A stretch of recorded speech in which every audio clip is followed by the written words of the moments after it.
Estamos ao vivo para mais uma live aqui no canal Genealogia para Iniciantes. Sejam todos muito bem-vindos. Eu sou Rani Macedo, historiador, genealogista. Antes de mais nada, deixem seus likes, inscreva-se no canal se você não é inscrito ainda. Como de praxe, nós temos aqui lives mensais, apesar de fazer um pouco mais de um mês aí que nós não fazíamos live, né, com os nossos advogados lá em Portugal, do escritório Bono e Lacerda. Nós sempre trazemos dois aqui para trazer atualizações para vocês a respeito do que está acontecendo lá em Portugal, nesse processo de cidadania portuguesa pela via sefardita, e também no processo em geral de cidadania portuguesa para netos e bisnetos de portugueses, né? Então, é uma consultoria premium aqui para vocês, né, que o canal oferece, muito importante para que você tire as suas dúvidas sobre esse processo, mas também para que você tire a sua dúvida sobre genealogia também, sobre a sua árvore genealógica.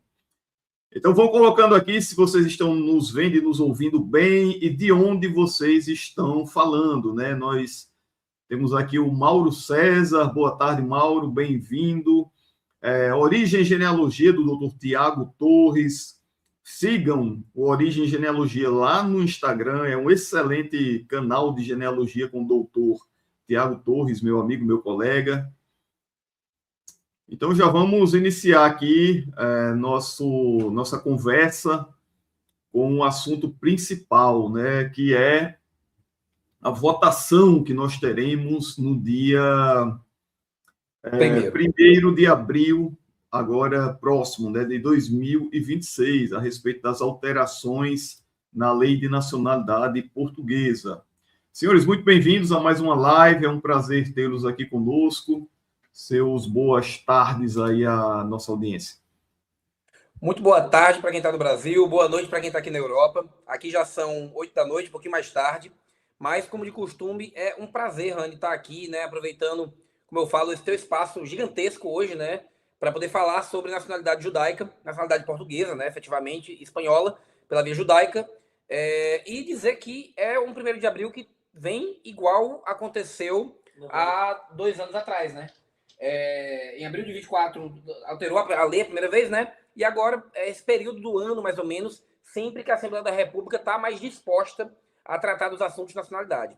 É porque, Rani, no começo do ano, né, o governo sempre vai ter aquela fase inicial ali, tratando essencialmente logo de salário mínimo, daquelas pautas mais essenciais do governo, né, dos planos de como é que funciona o orçamento do Estado. Quando é suplantada essa parte inicial, que vai tratar ali das questões essenciais, vem as questões também importantes, mais laterais, ligadas à nacionalidade, a outras questões da agora. Então, a gente já percebe que é sempre por abril que o governo tem tomado providências nesse sentido. Aproveitando o espaço também para me apresentar, e o Felipe, para quem não conhece, né, eu sou o Lacerda, o Felipe é o Bono, nós somos advogados, né, tanto em Portugal como em Espanha, e também advogados no Brasil, desde 2012. Eu e o Felipe, 2020. Temos escritório, né, de advocacia aqui em Portugal e advogamos, de modo geral, há 5 anos, né, com nacionalidade judaica, nacionalidade portuguesa e com caracteres de direito migratório e tributário, né? Mas é nesse cenário que a gente espera, né, de novo, que vai haver agora o segmento da alteração da lei. O que acontece no dia 1º vai ser discutido na Assembleia da República o veto do presidente, né? O que acontece é assim, a lei ela foi aprovada pela Assembleia naquela altura para encerrar a modalidade judaica de vez. Vamos fazer essa retrospectiva aí. O artigo 6, número 7 ia ser extorquido da legislação, né? Ia ser extorquido, não, desculpa. Revogado. Ia ser revogado da legislação.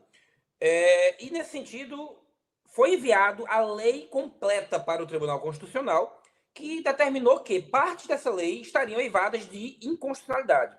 No entanto, Rani, a parte judaica não estava entre as partes determinadas pelo Tribunal Constitucional. A parte que foi considerada inconstitucional pelo Tribunal Constitucional foi a parte ligada à mantença da nacionalidade por pessoas que, após consegui-la, poderiam perder em razão do cometimento de crimes. E isso daí foi o que... Isso aí e a retroatividade, né? A aplicação retroativa da lei. E a aplicação retroativa da lei foram os fundamentos maiores pelos quais o Tribunal Constitucional determinou que seria inconstitucional. A questão judaica, partes dela já eram consideradas constitucionais ou inconstitucionais. Porque toda vez que você estabelece critérios ali de diferenciadores, você vai criar isso. Só que a remoção da nacionalidade pela via judaica não é de um todo inconstitucional. É uma decisão da Assembleia Legislativa. Ou seja, o governo pode decidir atribuir a qualquer pessoa nacionalidade, por um critério ou por outro. O que ele não pode é, estabelecendo esse critério, usar critérios desiguais para estabelecê-lo. Por exemplo, dizer que brasileiros teriam nacionalidade judaica direto, ou já era um vínculo direto. Isso, se estivesse na lei, né, ali claramente, poderia ensejar um comportamento diferenciado para a mesma situação. Não é o caso aqui. O que significa dizer que o governo pode estabelecer, ou, de novo, os 3 anos, né? Os 3 anos foram aprovados, tá? Na lei de 1º de abril de 24, mas não foram regulamentados e, portanto, não valiam. Eles podem agora, no 1º de abril, ou voltar para aplicar os 3 anos, agora que baixou um pouco da poeira daquilo, né? Ou podem seguir para o cancelamento, a revogação, manter a revogação. O que é que eu acho que vai acontecer? Eu acho que essa rediscussão agora está um pouco mais branda do que estava em novembro e dezembro. E está um pouco mais branda porque o Chega, que é o partido que encabeçou em tese inicialmente essas modificações, perdeu a disputa para a presidência. Então, volta a ficar o governo como estava, e que é um governo que tem uma leitura para esse tipo de assunto, que é uma leitura mais polida, uma leitura mais clean, que não tem ali um enviamento político para aquilo. Então, é possível que nessa discussão do veto de 1º de abril, a gente saia da revogação para o estabelecimento de critérios mais brandos. Mas, efetivamente, pode acontecer qualquer coisa de novo, né? Na discussão, o que acontece é assim, a lei voltou, né? O presidente vetou. Dia 1º de abril vai ser discutido o veto e reestabelecido o texto legislativo para ser ressubmetido já em adequação ao entendimento do Tribunal Constitucional. O veto vem de acordo com a decisão do tribunal, né? Então eles têm que corrigir aquele que foi o motivo do veto, que é a inconstitucionalidade. O que quer dizer que isso é técnica legislativa para que você tenha uma... Porque o que acontece no Brasil é, você tem qualquer assembleia, qualquer câmara, votando leis que não necessariamente estão ali adequadas, né, ao ordenamento. Então você tem, por exemplo, leis municipais que vão revogar leis anteriores porque divergem de matéria. Ou você tem leis estaduais que vão revogar leis municipais porque especializam melhor a matéria. E acaba tendo... Aqui em Portugal tem um processo legislativo mais demorado, mais difícil de entender, mas ao mesmo tempo ele é mais protetor do sistema como um todo. Então, o que é que a gente fala para todo mundo, né? Advogado gosta de certezas, né? De seguranças jurídicas, por assim dizer. O que a gente tem de segurança jurídica é que até 1º de abril você terá o mesmo formato de protocolo e adequação do que já tinha até anteriormente. Porque não vale ainda a lei do 1º de abril de 24 para os critérios de vínculo, porque não foi regulamentada. É o melhor cenário ainda. E, ao mesmo tempo, precisa ter vínculo, porque isso deixou de ser decreto, passou a ser lei, então não tem mais a discussão que teria anterior a 24, mas você tem ainda um critério legislativo mais equânime. Não é tão agressivo, não existe 3 anos de residência, que efetivamente ali é uma mudança de vida, né? Porque criar vínculos com Portugal, você pode até se esforçar e ter aquele vínculo criado. Morar 3 anos no país, efetivamente, é uma decisão de vida, não é mais uma coisa que dá para ser feita de repente, né? Você vem fazer um mestrado por 3 anos, você pode fazer um doutoramento, você pode, de repente, conseguir uma licença para ficar 2, 3 anos, mas, assim, envolve uma engenharia social e familiar muito maior do que fazer uma viagem ali por ano, do que comprar um imóvel barato, do que fazer uma previdência privada. Então, a gente tem hoje a adequação de 2024, que precisa ter vínculo, precisa ter relatório, precisa ter protocolo da CIL, ou seja, a gente protocola sem certificado, mas tem que ter o básico da CIL, que é o estudo e o protocolo da CIL comprovativo. Você tem que ter certificado criminal negativo, né? Não pode ter crimes cometidos, ou pode, na verdade, ter crimes, mas que tenham pena superior ao abstrato, não superior a 3 anos. Ou seja, quem quiser protocolar pode cometer pequenas infrações, furtos leves, não pode cometer homicídio, crimes mais graves, mas crimes menores ali não estão de cara já excluídos, tá? Tem que ser crimes, por exemplo, federais. Tem que ser crimes, por exemplo, que vão estar ali constando na sua criminal, mas com penas superiores e reajustadas a 3 anos. Cumprindo esses critérios e os genealógicos, vínculo também. Mas sem a necessidade, eu diria até um pouco mais exagerada, né, dos 3 anos de residência. Porque eu estou me alongando assim nessa resposta inicial, para a gente poder também esperar chegar todo mundo, tudo para poder formar. Por isso que eu estou me alongando. Aí me interrompa quando preferir, tá? Não, é importante ressaltar esses 3 anos de residência para a gente desmenti-los pela milésima vez, né? Todos os dias as pessoas me perguntam sobre esses 3 anos de residência. Então, deixando claro que não são obrigatórios hoje na lei. Não são.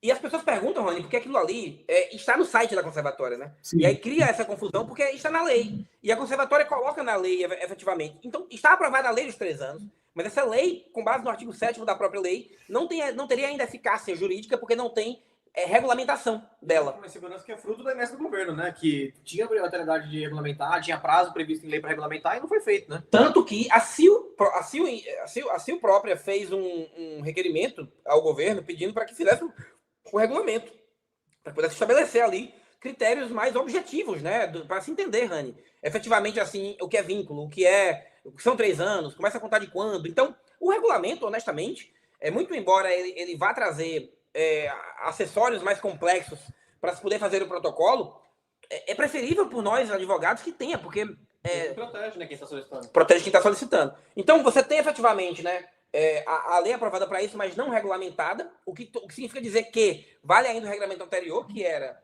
a aplicação desse protocolo, desse procedimento, com vínculo, mas sem aplicação da necessidade de residir por 3 anos, e ao mesmo tempo, a alteração, que volta a ser discutida no próximo 1º de abril, vai ser para ou manter o cancelamento, que tem uma chance aí de 70%, 80% de ser isso, ou 30%, 20%, que é se de alguma forma o governo tomar a frente dessa discussão para diminuir um pouco aquela agressividade do pacote anterior.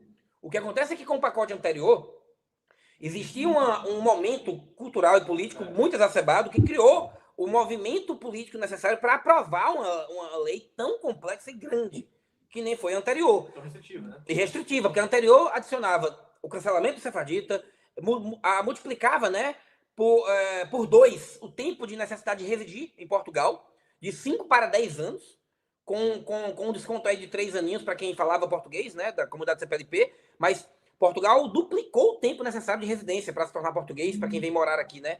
Então, por exemplo, quem é chinês e vem para Portugal para morar, teria que viver 10 anos em Portugal, fora o tempo de processo para se tornar português. A gente está falando aqui de 14 anos. Então, hoje, são 5 anos o prazo de tempo de residência. Essa lei anterior aumentava isso, alargava isso para o dobro, para 10, tirava a sefardita, adicionava, por exemplo, a necessidade de neto comprovar vínculo, de ter vínculo bem para neto, não tinha? De fazer prova de vida para quem era neto. Foi um pacote gigantesco. Perda de nacionalidade para quem cometesse crime e já era nacional, né? Então, quem se tornou português por qualquer critério desses, poderia perder a nacionalidade caso cometesse, por exemplo, um crime de homicídio, crime violento. Isso é completamente inconstitucional, né? Porque você pode ser um português criminoso. Isso está previsto na legislação. Você tem o direito de cometer crimes. Não é o direito de cometer crimes. É errado falar isso. Mas você tem as proteções jurídicas necessárias para quem se comete um crime, que é ampla defesa, o contraditório, o devido processo legal. Então, mas não pode haver uma pena. É inumano, né? Você atribuir a alguém uma pena humanitária, que seria a perca da nacionalidade, por exemplo, é um crime. Por mais hediondo e por mais que seja repudiado o crime em si, mas é desumano, né? Você reduzir a categoria da pessoa do ponto de vista social, dos direitos, né? Do pacote, alguém é brasileiro. Imagina, aí você comete um homicídio, deixou de ser brasileiro. Por mais que nós todos, cidadãos de bem, odiemos o homicídio, mas também é muito inumano tirar os direitos civis e políticos de alguém no futuro. Porque o Código Penal prevê uma pena para aquilo. Exato. E existe o formato de penalidades aceitas também por nós, enquanto sociedade, para poder tratar daquela reprimenda, né? Então, o governo estava no momento em que aprovou esse pacote, que é muito parecido também com o de Trump, né? Que para quem já era cidadão americano por naturalização, também perderia a nacionalidade em caso de cometimento de crimes e etc., principalmente envolvidos com narcotráfico, né? Isso para o pacote da América do Norte. E aqui em Portugal, aprovou a aplicação retroativa da lei, que é algo nocivo. É como falar problema para quem é professor de português. Falar que a lei vai retroagir em prejuízo para um advogado é como falar problema para um professor de português. Aquilo fere nossos instintos, né? A lei, a segurança jurídica, a previsibilidade de atos, tudo aquilo ali vem do conhecimento da lei, até porque só pode ser exigido do cidadão médio um comportamento previsto na lei. No Brasil, por exemplo, existe, né, a previsão de que ninguém pode fazer ou deixar de fazer senão em virtude de lei. A Portugal também é a mesma coisa. Então, essa previsibilidade dos atos, das normas, vem do conhecimento da lei. Então, além da perda de nacionalidade, havia a tentativa de aplicação retroativa. Eles diziam, Rani, que não é no protocolo que vai valer a aplicação da lei, é para os processos não julgados. Isso era o que a lei anterior queria. Não julgados estão 700 mil. Nós temos 700 mil processos não julgados. E aí a conservatória vem e nesse ponto eu tenho que ser um pouco político, né? Por demora dela mesma, né? A conservatória arrecadou 125 milhões de euros com esse processo. Não tem contingente, não dá o movimento necessário. E aí, além dela já fazer isso, que por si só, em minha opinião, e eu tenho procuração para falar do Felipe também, na opinião do Felipe, eles vêm para a Europa e esperam a nacionalidade para fazer esse plano. Tem pessoas que já estão na Europa, aguardando também a nacionalidade para continuar outros planos. Então, o tempo de espera, por si só, já é punitivo demais, né? Para quem está esperando a nacionalidade. Tem perfis e perfis, né, Rani? Tem pessoas que estão no Brasil esperando e não tem problema com aquilo. Mas tem muita gente que é jovem, quer estudar, quer concorrer a bolsas de estudo, e aí a nacionalidade europeia ajuda muito, né? Então, você tem, além dessa questão, né, a conservatória puniria secundariamente quem protocolou em boa fé, dizendo que, olha, nós demoramos a analisar. E por isso, você vai ser julgado por outro critério. Porque agora o critério é novo. Então, isso era o que estava na lei e foi aprovado. E é um completo absurdo, né? É um completo absurdo. O processo dura 10 anos. Você passou por 3 regimes diferentes de lei. Tinha Exato. previsão de uma lei no início do processo. Completamente diferente do julgamento. O processo ele tá em tese, né, durando um mandato presidencial agora, 4 anos.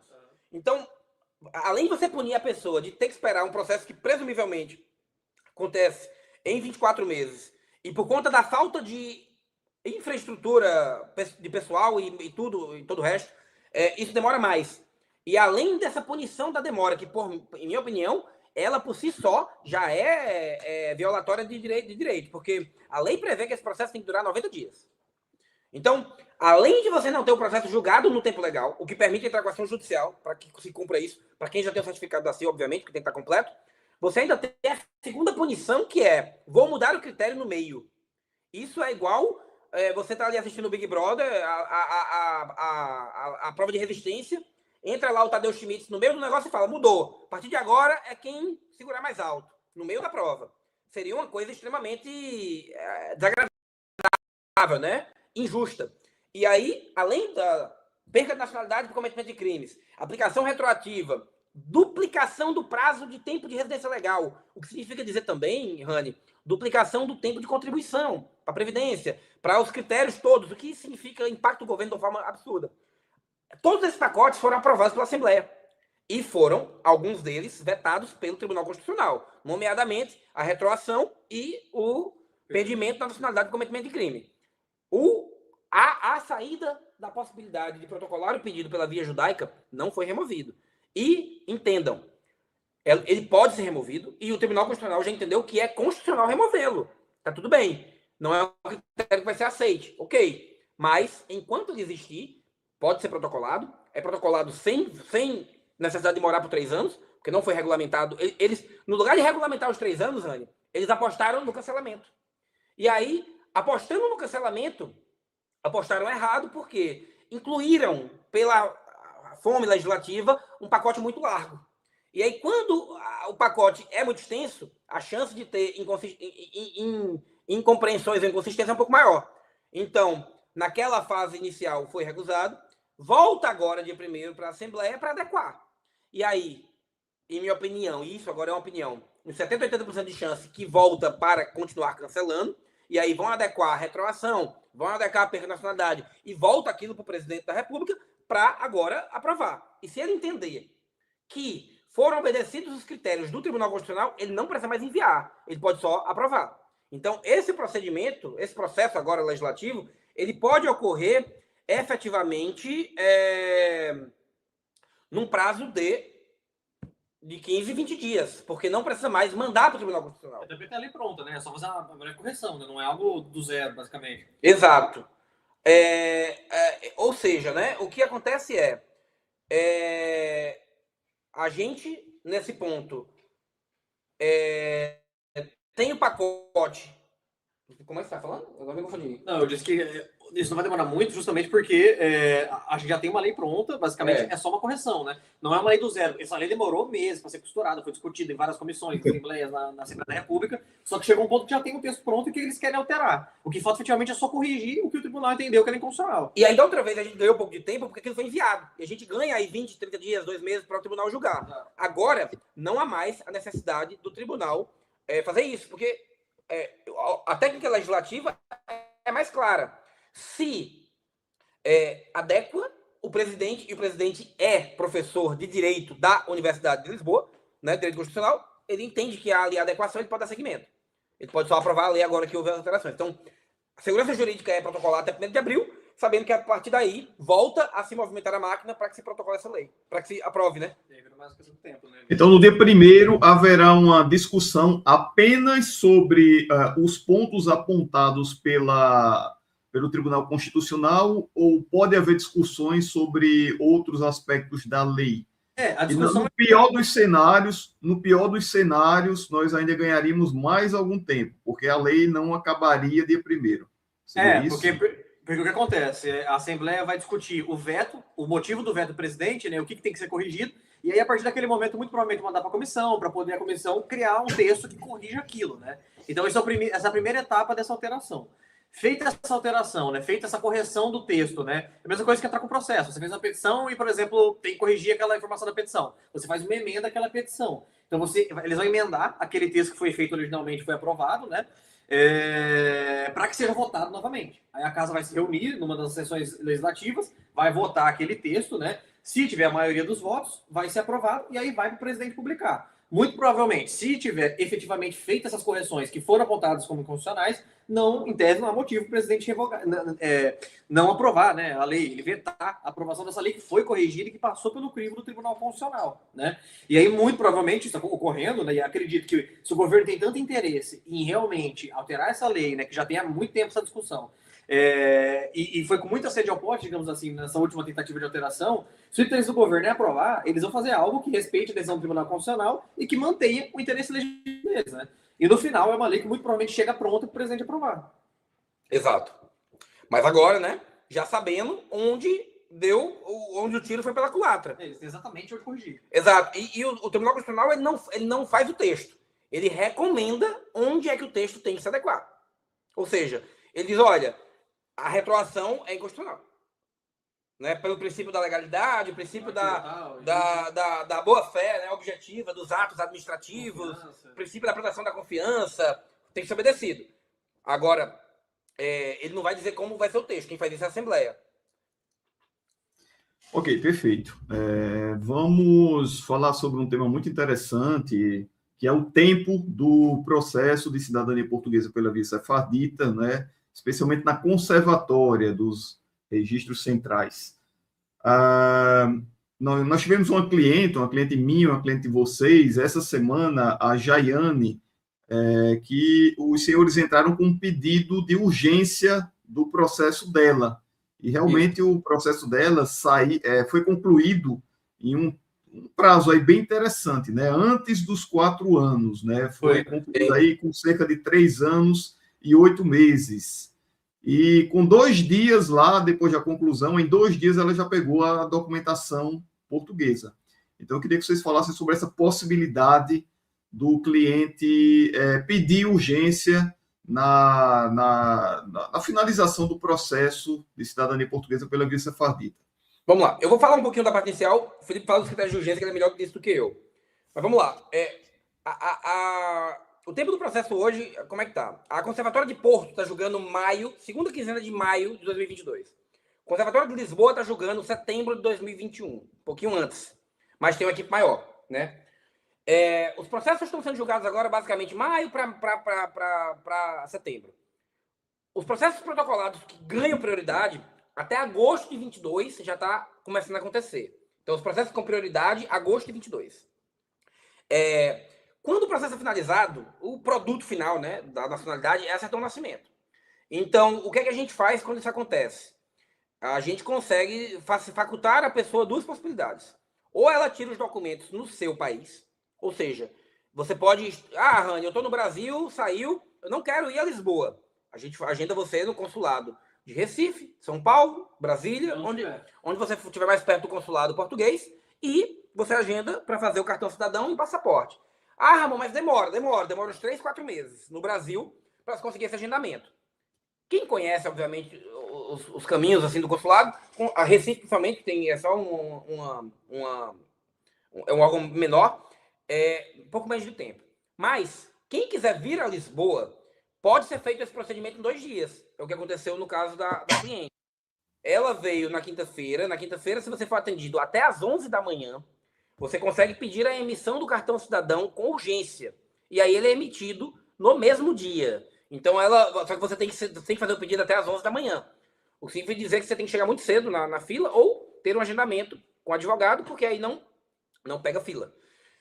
Advogado tem prioridade igual grávida, né? Então a gente não passa pela aquele momento cruciatório. Então se você for atendido até as 11 da manhã, sai o cartão cidadão até as 5 da tarde do mesmo dia. Tendo o cartão cidadão, no outro dia, mesma coisa, faz o passaporte, pode inclusive buscar, como foi o caso da cliente, no aeroporto. Então ela fez o passaporte conosco logo cedo na loja do cidadão, de Saldanha, e ela buscou o passaporte, ela tinha voo às 7 da noite, buscou o passaporte no aeroporto às 5 e já viajou como portuguesa. Ela entrou com o passaporte brasileiro e embarcou com o passaporte 2 dias de viagem. Entrou com o passaporte brasileiro e embarcou com o passaporte português. E, assim, a gente fica muito feliz quando vê isso, porque é uma pessoa que sai felicíssima, né? Pagou felizaça, tá? O passaporte. E atualizando valores, né? O cartão cidadão emitido no dia tá 58 e o passaporte foi 110. Acho que 120, 120 euros. O passaporte com urgência, tá? Pra sair no dia. Se for pedir, se quiser, quem mora aqui, pode esperar 15 dias, paga 12 euros, aí espera 20 dias. Ou o passaporte paga 70 e espera também 15 dias e sai. Mas pode ser emitido no mesmo dia para quem quer. E quem é que tem direito hoje aos critérios de urgência? Sim. São 3 opções e uma dessas a cliente se enquadrou. Que é o quê? A primeira opção é o expatriado, a pessoa que deixa de ter a sua nacionalidade, né? Por exemplo, o caso de um israelita que está solicitando a sua nacionalidade e Israel deixou de ser nação, ele perdeu a nacionalidade por algum motivo de guerra, né, alguma questão, ele tem a possibilidade de pedir urgência, porque, obviamente, qualquer governo, né, privilegia a concessão de uma nacionalidade para quem não tem, a pessoa não pode ser apátrida, né? Mas é uma hipótese muito remota. A segunda opção, que também, para quem é brasileiro, é um pouquinho mais complexa, é a questão de saúde, né? Geralmente, quando você tem, por exemplo, uma condição médica, que existe um tratamento em Portugal, oferecido pelo sistema público, e não há essa previsão no sistema público do seu país de origem, que é o caso do Brasil, você pode ter tratamento em Portugal sendo português, e aí a urgência se faz sentido também pela conservatória. Lembrando que, para quem é brasileiro, isso está fora, porque o SUS, por lei, tem tratamento complessivo. É o RODNS, né? O que quer dizer que qualquer doença deve ser tratada pelo SUS. Então, para quem é brasileiro, esse segundo critério não vale, porque o Brasil tem, em tese, um sistema de saúde que é absoluto. Por exemplo, precisa de um transplante de coração, é feito pelo SUS. Você pode questionar se foi feito ou não, se tem capacidade ou não, mas isso não importa. O que importa é que como que o Brasil prevê... Até o Faustão fez pelo SUS, né? Como que o Brasil prevê essa necessidade, essa obrigatoriedade do próprio país de fornecer qualquer tratamento, você não consegue fundamentar seu pedido nesse sentido. Ou seja, esse artigo ele é mais pensado, por exemplo, em países de África, em alguma situação Goa, na Índia, e ali tem um tratamento médico que não é oferecido, aí essa pessoa estaria protegida, né, pela urgência, que aí o Sistema Nacional de Saúde português abarcaria aquilo. E a terceira hipótese, que é a hipótese mais comum e que a gente sempre consegue deferir esses pedidos de urgência, né, é a situação de que uma pessoa está em território europeu, não Portugal, ela não é residente legal em Portugal, residente legal em algum país da União Europeia, ela tem um visto de uma determinada duração e um trabalho, ela tem uma lei de subsistência nesse país. E por conta desse visto, dessa residência estar para caducar, ela não pode ser mantida nesse posto de trabalho, justamente porque ela não consegue renovar esse visto, não consegue estender esse visto, e ela vai perder o seu meio de subsistência na União Europeia. Então, pela proteção do meio da subsistência, Portugal entende que essa pessoa tem prioridade, tem que ser tramitada nesse processo por prioridade para que ela possa ter a manutenção desse meio de subsistência que ela tem hoje na Europa. E isso em respeito à Carta de Funcionamento da União Europeia, porque o trabalho é protegido. O trabalho, principalmente quando ele é superior a 12 meses, ele tem proteções da União Europeia que são absolutas, tá? E todos os países têm que seguir, obrigatoriamente, que só fazem parte da União Europeia. O trabalho na União Europeia é sabor residência, como diz o pessoal agora. Do Brasil, né? Então, e esse era o caso dela, né? Era uma pessoa que tinha o visto, aquele visto tinha data limite, estava próximo da data limite, e ela iria perder o trabalho. O empregador dela não pode, né? Na Europa, em vários países da Europa, você não pode manter uma pessoa no seu corpo de funcionários se ela não tiver regularizado em território nacional, né? Inclusive, a empresa pode sofrer uma coima gigantesca. Aqui em Portugal, inclusive, tem essa situação, né? As empresas que contratam pessoas irregulares ou deixaram de estar irregular, acabam sofrendo uma coima muito alta. E aí os patrões, obviamente, acabam demitindo, né? Eles emitem uma carta explicando, olha, eu não posso manter seu contrato de trabalho, infelizmente seu visto vence em tal data, pelo meu departamento jurídico, eu tenho que lhe demitir. A gente fez a fundamentação desse processo, né? E foi deferido a urgência, muito rápido, inclusive, acho que 2, 3 semanas de pedido já tinha sido deferido, e aí seguiu a análise como prioridade, né? Então ela passou, eu fiz as contas com ela passou 1 ano e meio de processo na frente, né? Lisboa tá jogando maio de 21, o dela era agosto de 22. E ela já teve a decisão na frente de 1 ano e meio de processo na sua frente. Inclusive, ela tinha marcado uma reunião com a gente para falar, né? Porque estava demorando, entender como é que estava aquilo. Na noite anterior da reunião, a nacionalidade dela foi despachada e lavrada. Você fez um e-mail com assento. Isso. E a reunião ficou... E hoje, lembrando, né, que depois que você termina o processo, o seu assento de nascimento vai ser lavrado. Isso hoje quase automático, feito por inteligência artificial. Lembra aquele pacote de revolução que eu falei que ia acontecer, que tornaria os processos mais rápidos, né? Em 2023, a gente chegou, eu e o Felipe, a esperar 8 meses por um assento de nascimento. E agora, já mudou o sistema, e agora o assento de nascimento ele é feito automaticamente quando finaliza. E a gente esperou porque estava na transição desse sistema, né? Que é algo informatizado. Ou seja... Desculpa, pode falar. E, por exemplo, a decisão dela saiu naquele dia, em um horário à noite, que eu não lembro agora qual é o horário. O assento foi enviado instantaneamente naquele momento. Por e-mail já pra gente. Então, hoje, a inteligência artificial, ela ajuda já bastante nisso, né? Você tem um fator humano ali, que é o conservador decidindo, mas quando ele dá o comando de positivo, o sistema agora já dá seguimento naquilo tudo de forma automática. E os senhores poderiam provocar a justiça simplesmente pelo tempo do processo? Deve. Você sair com 3, 4 anos? Não, obviamente. Pedir a urgência? O que acontece fora assim, dessas 3 hipóteses? Não por essas. Isso daí são critérios administrativos para a gente poder pedir na própria conservatória. Ou seja, ainda é uma etapa anterior, né? A gente primeiro pode vir para cá, mas aqui a pessoa tem que se enquadrar numa daquelas hipóteses. Ou seja, expatriado ou trabalho irregular para se complicar em outro estado da União Europeia. São critérios que nem todo mundo ali vai ter adequação, são critérios absolutamente administrativos. O que acontece aqui a gente tem a determinação legal de que o processo de nacionalidade tem que durar 90 dias. O que significa dizer que qualquer pessoa, indistintamente, pode solicitar o julgamento depois disso.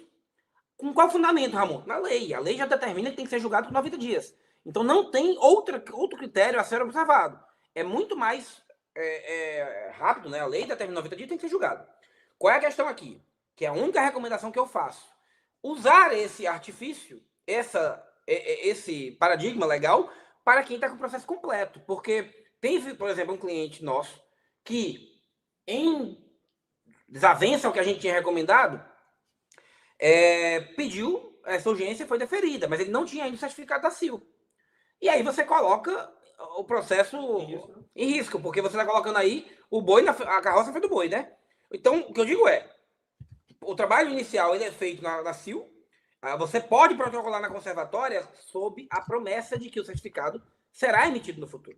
Então, você tem que lembrar desse acordo que você fez ao protocolar. Você não pode, no futuro, pedir urgência se você ainda não concluiu essa fase. Então, para quem já conseguiu concluir a parte da CIL, protocole o pedido na justiça, alegando que o processo já tem mais de 90 dias. É ação de intimação de direitos fundamentais, não é isso, Felipe?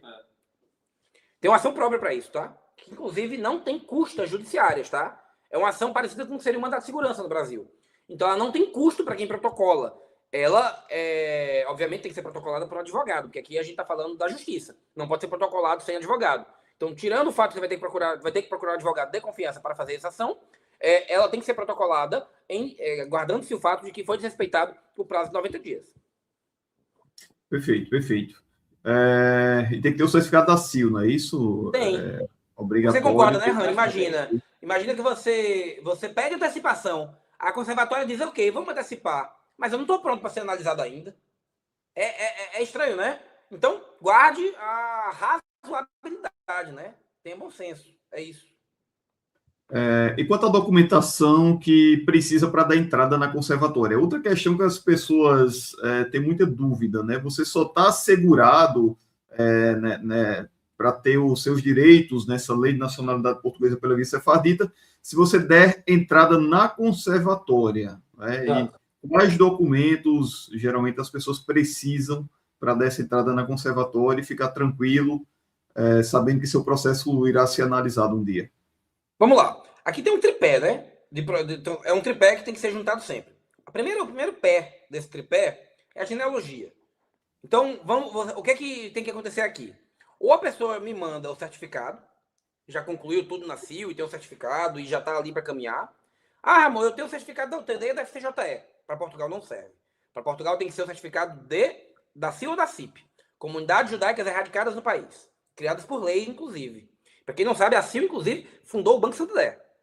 A CIL é criada por lei e secular e fundou, por exemplo, o Banco dos Açores, que virou o atual Santander Tota. Fortíssima. Por isso que o certificado é tão observado, né, e respeitado. Tanto que eles tratam o próprio certificado como se fosse concessão de nacionalidade, né, no site tudo. Sim. Então, ou o certificado, Ramon não tem o certificado, aplica o artigo 24A. Pode ser protocolado em substituição com o e-mail de recepção do processo pela CIL e o estudo genealógico.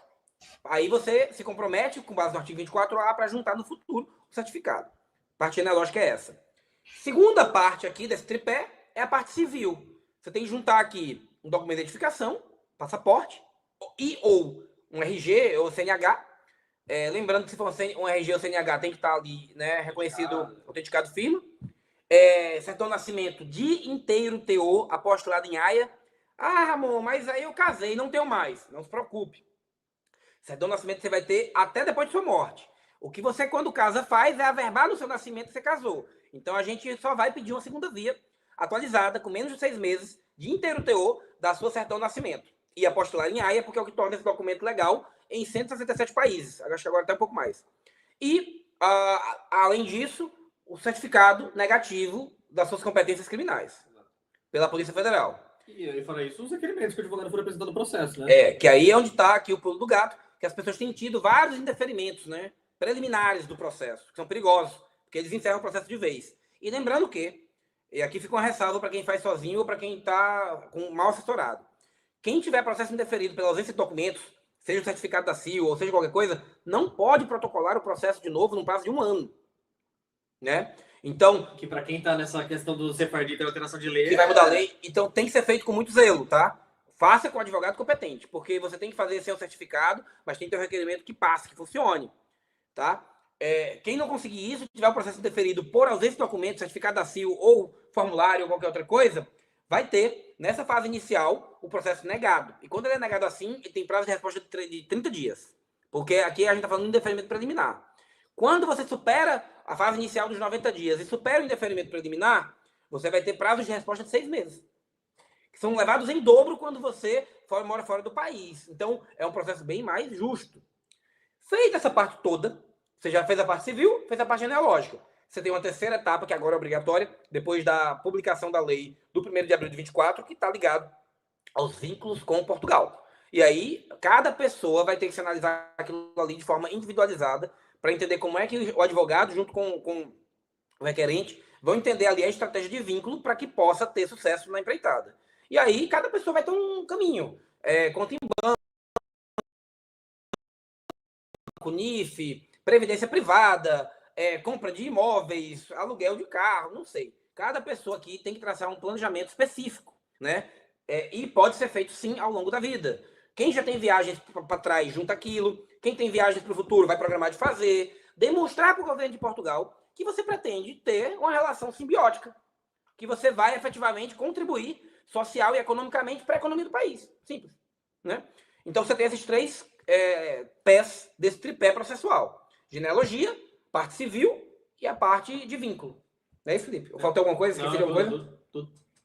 Muito bem. Então é isso. Agora, cuidado com o protocolo errado. Ah, Ramon, porque dá para fazer sozinho? Dá. O processo de nacionalidade ele pode ser protocolado sozinho. Pode ser enviado por carta para conservatório e aquilo é recebido. Só que você tem que fazer isso com muito zelo para poder ter o cuidado ali, ter tudo aquilo ali dado seguimento. Tá bem? Como é que vocês veem o futuro próximo da conservatória, mediante a contratação de novos conservadores e mediante essa nova tecnologia aí da inteligência artificial? Vocês acham que vai mudar alguma coisa, vai ficar mais ágil, não vai mudar? Como é que vocês estão vendo, né, o trabalho da conservatória hoje? Eu acho que pode ajudar, eu acho que toda mudança que é positiva, né, que vem para o bem, é aceitável, né? Novos conservadores. O conservatório tinha uma necessidade latente de contratação de pessoas, né? Fazia 24 anos que não tinha um concurso público, nos últimos 10 anos se perdeu 20% da força de trabalho da conservatória, né? Por conta de conservador não aposenta, conservador falece, conservador deixa o cargo, né? E aí vira juiz. Inúmeros fatores que podem ocorrer para cada pessoa que trabalha lá dentro. Conservador, oficial de registro, qualquer tipo de profissão aqui, qualquer tipo de profissional lá dentro. Teve um que pulou do terceiro andar, não foi? Teve um que saiu do serviço, enlouqueceu com o de processo.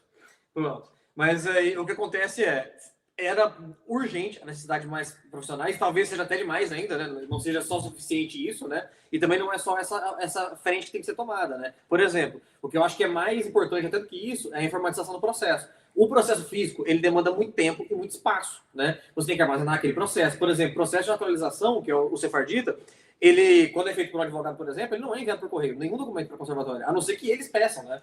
Então, por exemplo, isso sobra espaço para a conservatória, isso facilita a tramitação. Mas você lembra quando a gente começou? Uhum. Que a gente tinha que imprimir relatório colorido, levava aquilo. Aí imagina que você faz um relatório ali, você encaderna, né? Coloca como você prefere, para ficar mais bonitinho.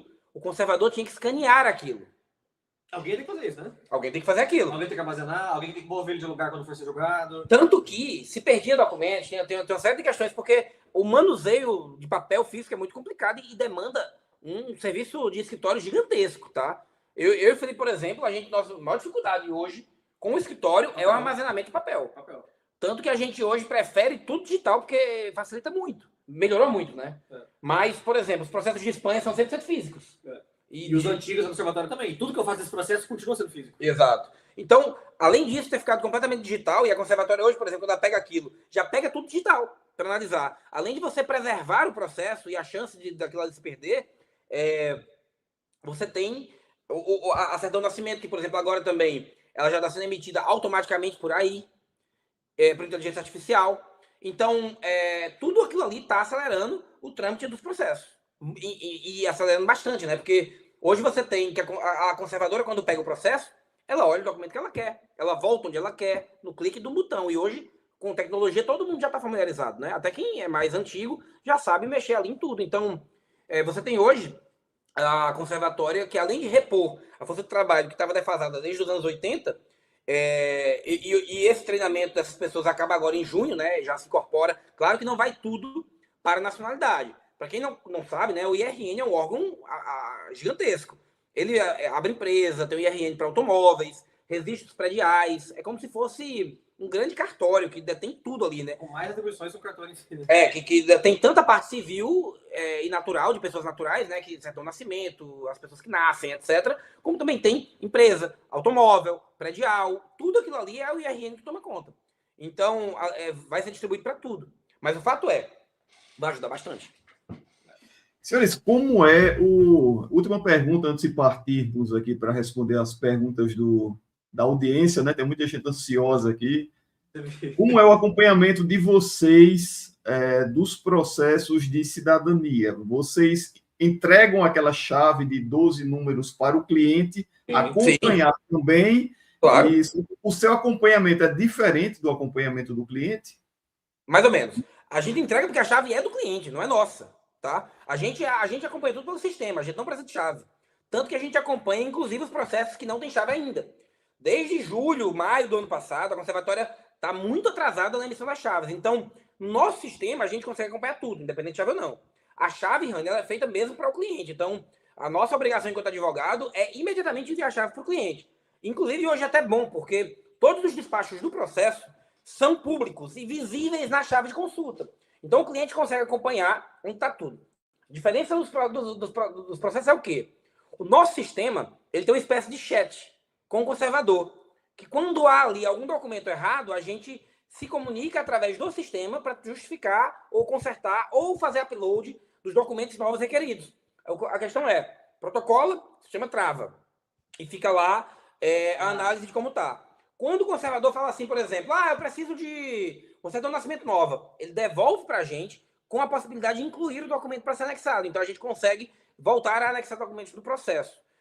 Mas a diferença essencial é que a gente consegue entender todos os documentos do processo e onde ele está exatamente, além de continuar tendo acesso ao antigo sistema, que é das 7 bolinhas. Hoje, quem acompanha pela chave, o que eles fizeram? Eles encurtaram tudo em análise. Por quê? O sistema antigo, ele trazia muita dúvida. Porque só ficava, mas o Rani protocolou em novembro, está na bolinha 3. Eu protocolei em janeiro, está na bolinha 2. Aí o pessoal fazia o quê? Mandava e-mail para o conservatório. O que a conservatória fez? Vou deixar todo mundo em análise, igual a CIL, né? Que aí ninguém sabe onde está. Pela ótica dela, é muito mais inteligente. Né? É como na CIL. A CIL fala, está em análise. Se está analisando muito para frente, muito para trás, você não sabe muito bem. Mas tira a possibilidade da pessoa tentar entender os padrões e perguntar o que está errado e o que não está. Porque a pessoa tem uma etapa, né? Só tem uma etapa. Tem etapa que é entre a decisão e entre o protocolo, que é o quê? Análise. Então você tem recebido, em análise, decisão e finalização.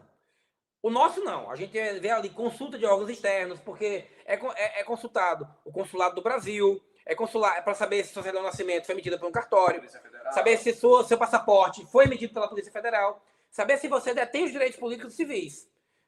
Tudo isso é consultado lá internamente, porque muitas das vezes também, Rani, esse atraso da conservatória se dá também porque a Embaixada do Brasil demorando para mandar o documento.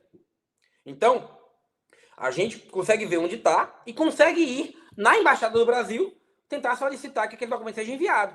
Nem sempre a conservatória demora. Tem processo, por exemplo, a embaixada demora 8 meses para juntar o certificado de nacionalidade, por exemplo, do cliente. Também é consultado o AIMA para saber se você violou o espaço Schengen, se cometeu crime na União Europeia, se já morou em algum outro estado da União Europeia e cometeu algum crime, ficou mais tempo do que eu precisava. Ramon, tem cliente, por exemplo, que tem a carta dizendo que violou. Não é fundamento para perder a nacionalidade, mas tem que ser informado isso. Então, a gente consegue ver tudo. Então, assim, para quem é cliente e quiser dar uma olhada no processo, marca a reunião, que eu abro a tela em tempo real e mostro, né? O sistema de advogado para vocês. Bacana. Agora, para consultar mesmo, só com a chave. Bacana, muito bacana. Gente, vamos às perguntas aqui da audiência, né? Primeira pergunta vai ser para o genealogista aqui.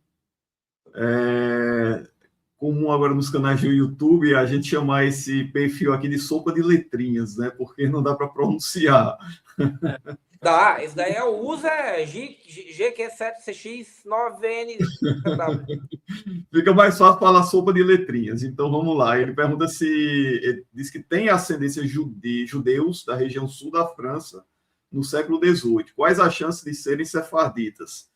Há boas chances, porque quando os judeus foram expulsos da Espanha, muitos deles foram ali para o sul da França, né? Ficaram lá em comunidades no sul da França, e de lá eles foram para os Países Baixos, né?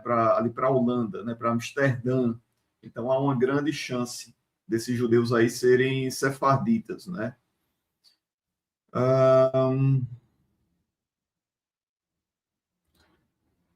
Ingrid Lírio, e a genealogia GGIA continua sendo apenas de neto?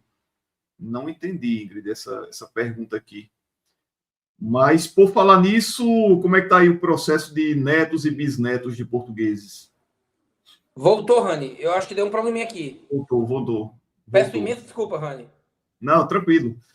Acontece. Vamos para a pergunta da Ingrid aqui. Ingrid, eu não entendi bem sua pergunta, mas já que você falou em apenas netos, né, de portugueses, eu queria perguntar para vocês como é que anda esse processo aí para netos de portugueses, né? Só netos que teriam direito de portugueses, um bisneto também, como é que seria isso? Uhum. Pela letra da lei, é o neto e o filho de portugueses que são considerados portugueses originários. Né? O que é o português originário?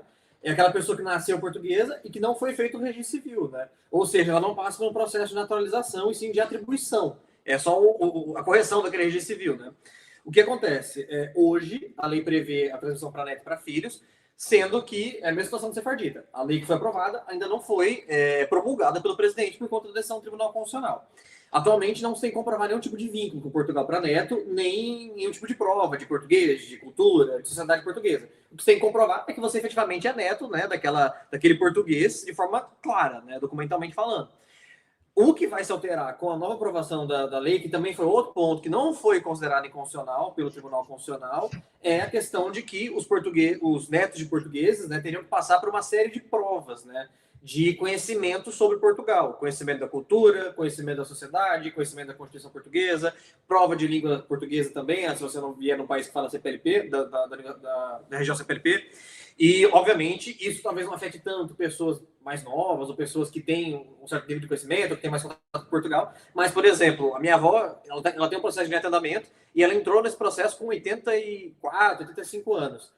Eu tenho certeza que para minha avó se deslocar até o consulado, fazer uma série de 4, 5 provas para poder solicitar o processo de nacionalidade, é completamente viável. Proibitivo. Né? Então, é uma alteração que afeta significativamente os netos. Por quê? Porque geralmente o neto do português é uma pessoa mais velha, é uma pessoa mais idosa, não é o de 20 anos, ou de 30 anos. E que às vezes até tem as faculdades mentais, tem tudo, mas será que consegue ficar 1 hora, 2 horas numa fila? Será que consegue passar por uma viagem para ir para o consulado, etc? Então, é um pouco proibitivo. Tem cabeça para estudar para a cultura portuguesa? Estudar sobre a Constituição, quem foi presidente de Portugal em 1900 e pouco, é chato. Beleza. A próxima pergunta aqui, pergunta bem interessante aqui do Fábio Borges. Se a pessoa tiver dívidas em Portugal, isso é impedimento para a cidadania? Não, mas depende. Essas dívidas não podem ser consideradas criminosas. Ter uma dívida é uma coisa. Outra coisa é um estelionatário, uma pessoa que cometeu ali uma fraude gigantesca. E aí vai, tá? Aí, ter dívidas pode. O que não pode é ser criminoso. Beleza. Pergunta da GMM. Vocês sabem informar quanto tempo está demorando para a conservatória retornar a chave de acompanhamento do processo depois de protocolado? Vamos lá. Para quem é Pergunta neto, boa. quem é filho, tá demorando hoje 1 semana, 1 mês, 2 meses. Se vai para Lisboa, se vai para Porto. Demora bastante. Quem tá na modalidade de neto, sefardita ou coisa assim, tá emitindo maio, junho de 2025. Sai uma ou outra perdida de agosto, setembro, outubro, a depender da mesa de quem aquilo ali caiu. Mas está mais ou menos aí uns 8 meses atrasados. Ramon, isso é problema? Não. O que é considerado para o efeito do processo é o momento do protocolo, que ocorre quando você paga a taxa da conservatória. Esse é o momento que seu processo é considerado iniciado e protocolado. Tá bem? A chave é um outro fator que é um conforto que se dá para o requerente. Você pagou 250 euros. Você não pode consultar como é que está aquilo? Então, isso aí é uma etapa administrativa que não afeta o julgamento do processo. Tá bem? Então, preocupação não é com a chave, preocupação é com o protocolo. Entendi. Algumas pessoas aí dizem, né? Eu tenho um cliente nessa situação que entraram com o processo na conservatória há muito tempo e não receberam a chave de acesso. Como é que essa chave pode ser solicitada? Por e-mail? Não pode, tem que esperar. Eles não é. O problema aqui não é a chave que não chegou a pessoa. É porque a chave é quando a conservatória trata aquela documentação inicial. Então, o que acontece pela inteligência artificial, quem tem o certificado da CIL, sai a chave no ato. Igual o neto, igual o filho. Quem não tem o certificado da CIL, tem que ser juntado o requerimento 24A junto com o certificado, o estudo e com o e-mail de prova de comprovante da CIL. Então, o que é que isso acarreta? Aí tem que ser um ser humano dizer que aquilo tá com base na lei. E depende muito do balcão também, né? Que é aquela questão, por exemplo, quem está em processo sefardita, obrigatoriamente está indo em Porto. Porto está muito mais atrasado do que Lisboa para emissão de chave. Mas o que eu estou a falar é que, como precisa de um crivo humano, demora um pouco mais para a chave sair. Porque se tiver certificado, vai ter o tempo de duração da chave mais ou menos parecido com a de Neto. Mas como a maioria das pessoas não tem, a inteligência artificial identifica aquilo como, faltou tal coisa, me confirme se eu posso dar segmento. Aí devolve aquilo para o fator humano. É por isso que está atrasada as chaves. Percebe? Armon, eu já tenho o certificado da CIL. Sai mais ou menos em um mês a chave. Antigamente que saía a chave no ato. Saía a chave quase que era protocolado sem a chave. É que tiveram vários momentos, né? Teve o primeiro momento que a gente, quando virou o sistema digital, que estava demorando para sair, aí de repente ficou muito rápido, até demais, até tá estranhando. Aí de repente voltou a ficar muito lento de novo. Pronto. E agora, efetivamente, a demora das chaves é por conta dessa razão. Mas, é porque assim, Rani, quem analisa aquilo é a inteligência artificial. Então ela pega o teu certidão de nascimento, ela vê lá o nome do teu pai e da tua mãe, ela confere com o passaporte. Se tiver um problema na filiação, vai apontar. Hoje, a inteligência artificial que analisa toda essa documentação inicial. Ela cruza um documento com outro, cruza um relatório com o documento. Ela fala, o relatório não é dessa pessoa, tal coisa. Então, aí vai indo. Como é uma determinação do 24A que pode fazer com o estudo e com o e-mail da CIL, aí a emissão da chave fica na pendência de ter um ser humano também aprovando aquilo. É por isso que está demorando, só por isso. Perfeito. Daniel Barros, em quanto tempo, em média, costuma ocorrer a emissão do certificado da UTD? A partir do pagamento do donativo, posso utilizar o certificado para tentar a cidadania espanhola, a carta de natureza? Vamos lá. Pode sim. A UTD, normalmente, saía antigamente muito rápido, 3 semanas, 4 semanas. Agora, explica brevemente aí o que é a UTD e o que é a carta de natureza, Ramon, por favor. Vamos lá, Felipe. O TD é uma comunidade estabelecida nos Estados Unidos, né? Que, como o Ramon disse numa parte anterior da live, Portugal só aceita um tipo de certificado, que é o certificado da comunidade portuguesa. Seja por Porto, seja por Lisboa, tem que vir de uma comunidade criada por lei aqui em Portugal. Para o processo da carta de natureza, como que é um processo que ele não é estritamente ligado só ao viés sefardita, né? Já existiu, outra hora, um processo sefardita em Espanha que exigia certificação na FCJE, que é a comunidade espanhola. Hoje, como que se tem a carta de natureza, que é um processo mais subjetivo, que você constrói aquilo na fundamentação e faz esse pedido de concessão da nacionalidade, você pode optar. Se quiser, por exemplo, eu já tenho o certificado da CIL, vou utilizar no processo espanhol. É possível, por exemplo, solicitar por outra comunidade judaica. Nós, quando vamos instruir esse processo, né, por conta da celeridade, acaba utilizando a UTD. Justamente porque a UTD ela é bem mais rápida, né? Enquanto a CIL está falando 2 anos, 3 anos de processo, a UTD em questão de 1 mês, 2 meses. Antigamente era muito rápido, né? 3, 4 semanas ela estava mentindo. Hoje está com um pouquinho de atraso, né? Que é entendível, né? Aumentou a demanda dela, obviamente. Só que mesmo assim é muito mais rápido que a CIL para poder iniciar o processo na Espanha. E alguns processos demoram mais porque tem mais inconsistências que outros. Então vai depender também da genealogia de cada pessoa. Ok. Gente, deixe seus likes aí, inscrevam-se no canal, por favor, se você não é inscrito, está assistindo essa live agora no futuro, aliás, um presente no futuro, nos ajude a continuar levando a genealogia aí para o máximo possível de pessoas. Não esqueçam o like, deixe o joinha aqui abaixo, é rapidinho, não demora nada, viu? E vai ajudar bastante o nosso canal. O Rubens Torres, de Holanda, Cavalcante, nome aí de descendente da Brits e da Branca Dias. Boa tarde. Há alguma mobilização para que haja mais celeridade na emissão dos certificados da CIL? Não há como judicializar o processo da CIL e acelerar algo? Vai gerar atrasos na conservatória? Vamos lá. Há como judicializar o processo contra a CIL? Há. Mas aqui também há um problema, que a CIL não é propriamente um órgão que está pautado pelo processo administrativo. A CIL é um órgão religioso. Então, é muito complicado de um magistrado determinar como é que um rabino deve fazer o trabalho dele.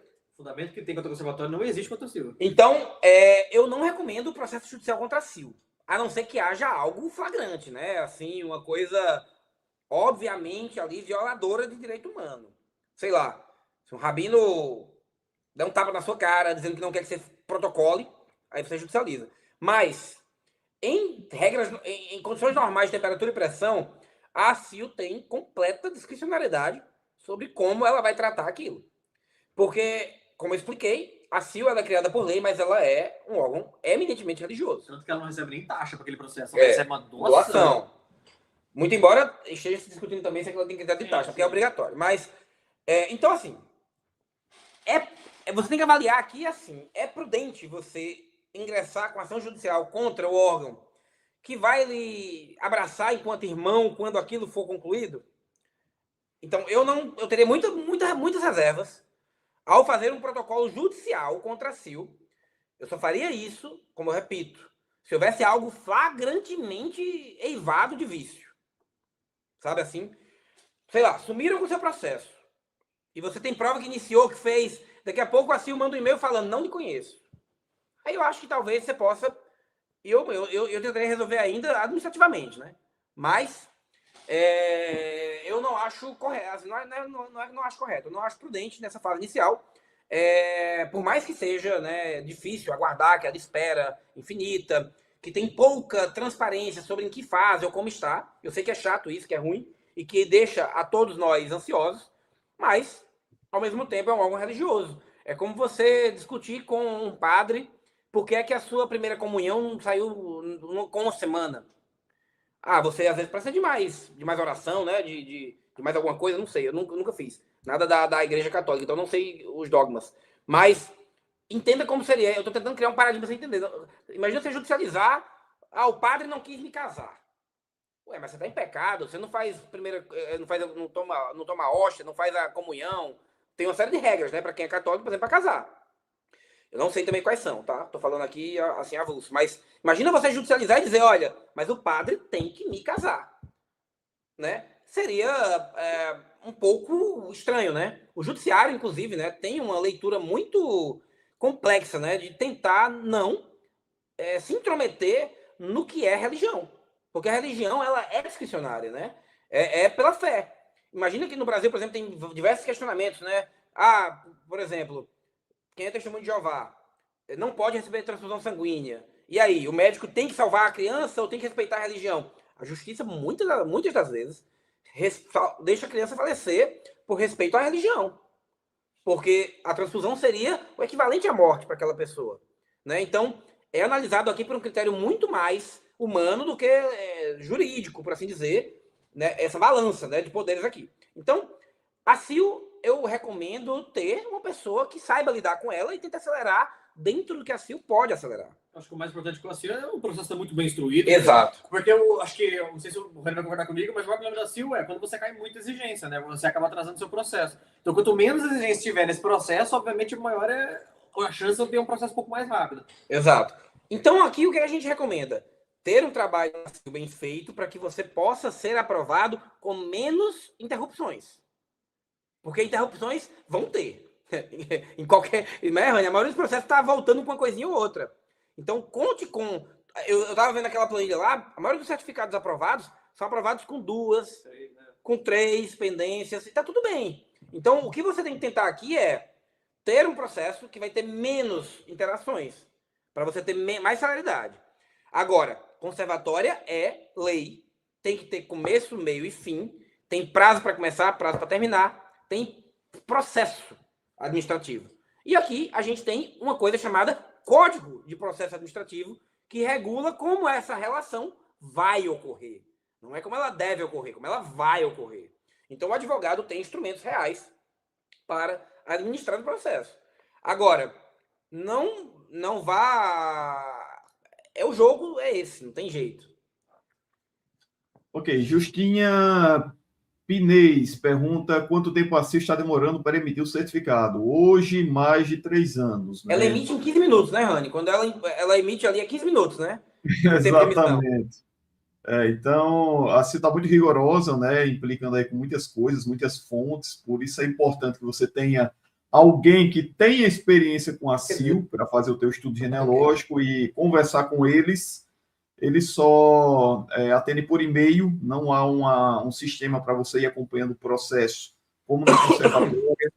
estão saindo os certificados agora do segundo semestre de 2022. Então, está demorando aí mais de 3 anos, ok? A única parte boa que eu acho dessa parte aí é que muitos dos processos protocolados no segundo semestre de 22 foram esvaziados.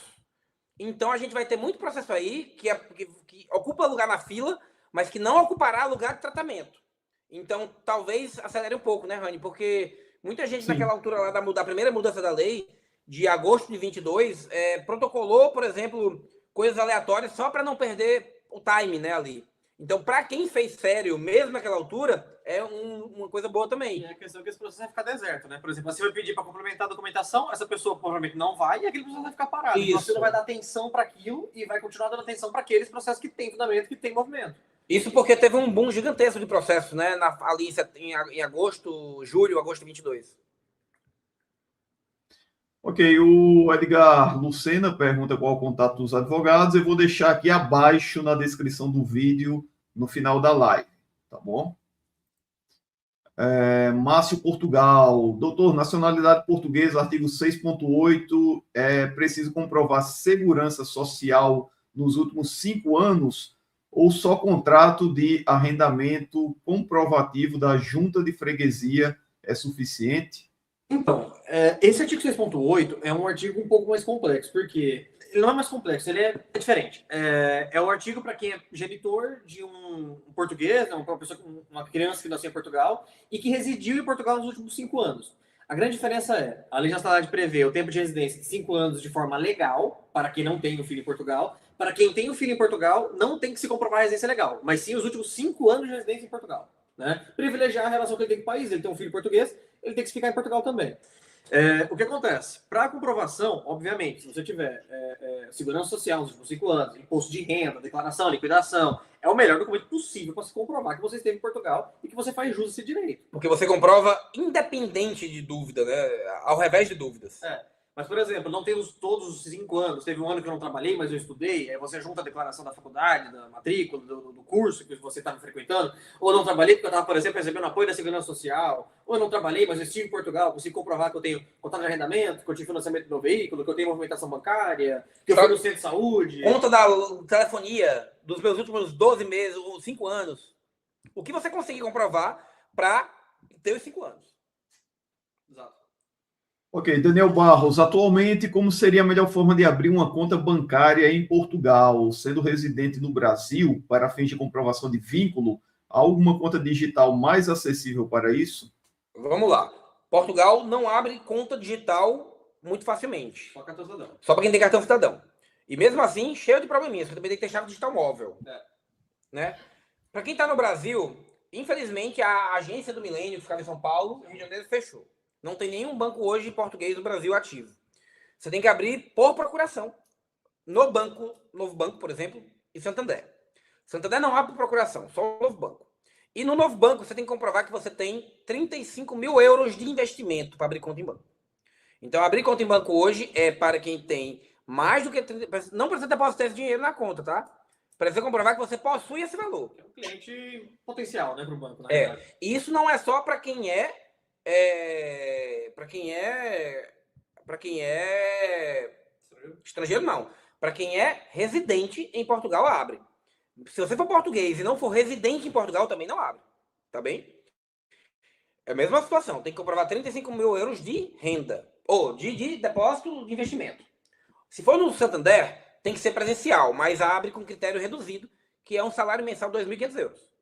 Então, hoje... 20 reais, quase. Consegue fazer ali, ou no Santander ou no Novo Banco. No Novo Banco pode fazer por procuração, Santander tem que ser presencial. Mas tem vários critérios, e esses critérios aí mudam toda semana, tá? É importante frisar. Hoje é assim, mas isso mudou nos últimos 3 anos, a cada um trimestre, basicamente, muda a orientação do banco. Por exemplo, minha gestora veio morar conosco aqui em Portugal, hoje ela trabalha comigo aqui em Portugal, e ela trabalhava no escritório do Brasil, veio para cá agora, e o banco ainda não abriu a conta dela, só depois dela ter o primeiro contra-cheque. Né? O banco, eu dei uma declaração de que ela trabalha comigo, tudo, e o banco só abre depois que o primeiro pagamento sair. Então, para cada pessoa ali vai ter um critério diferente, tá bem? Maravilha. Rubens Torres, doutores, como fazer a equivalência do ensino médio em Portugal? Os senhores também prestam esse serviço? Sim, a influência do médio, o especialista nisso é o doutor Felipe, né? As pinças Nas pinças da lei, da né? legalidade. Nossa senhora. Porque tem um funcionário que trabalha com a gente na escola lá, que recebe esses pedidos, ele é um cara mais. Eu acho que ele dá de 10 até no conservador, tá? Ele é metódico. É. Ele, segundo as próprias palavras, ele trabalha nas pinças da lei. E ele fala isso, tá lá. Doutor, isso aqui tem que ser analisado nas pinças. Mas sim, é um procedimento Simples. não é muito burocrático. Para né? ele é. O que acontece? A gente tem que ter em posses, né, a documentação, que seria o histórico do ensino médio, né, do secundário do Brasil, e o certificado de conclusão, se não constar no histórico, né, se constar, já basta o histórico com a conclusão. Fazer um pedido para a embaixada aqui do Brasil em Portugal, para fazer a certificado de equivalência de notas. Por quê? Porque o Brasil tem uma nota que é de 0 a 10, Portugal tem uma nota que é de 0 a 20. Segundo o funcionário, o Brasil tem 5 diferentes tipos de avaliação de nota. Por exemplo, escola particular, a média mínima é 7. A escola pública, a média mínima é 5.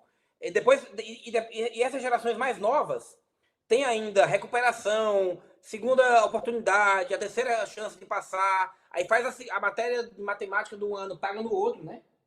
Não, é só você passar em matemática do próximo ano, aí valida para trás, porque, por exemplo, teve um cliente que tinha 4 em matemática, mas aí passou em matemática do ano seguinte, já aprovou. Então, a escala de notas da embaixada vai explicar tudo aquilo. E tem hoje também, que para mim é o maior problema do Brasil, escolas que têm a nota montessoriana, que é presente, faltava, é uma coisa assim mais lúdica, né?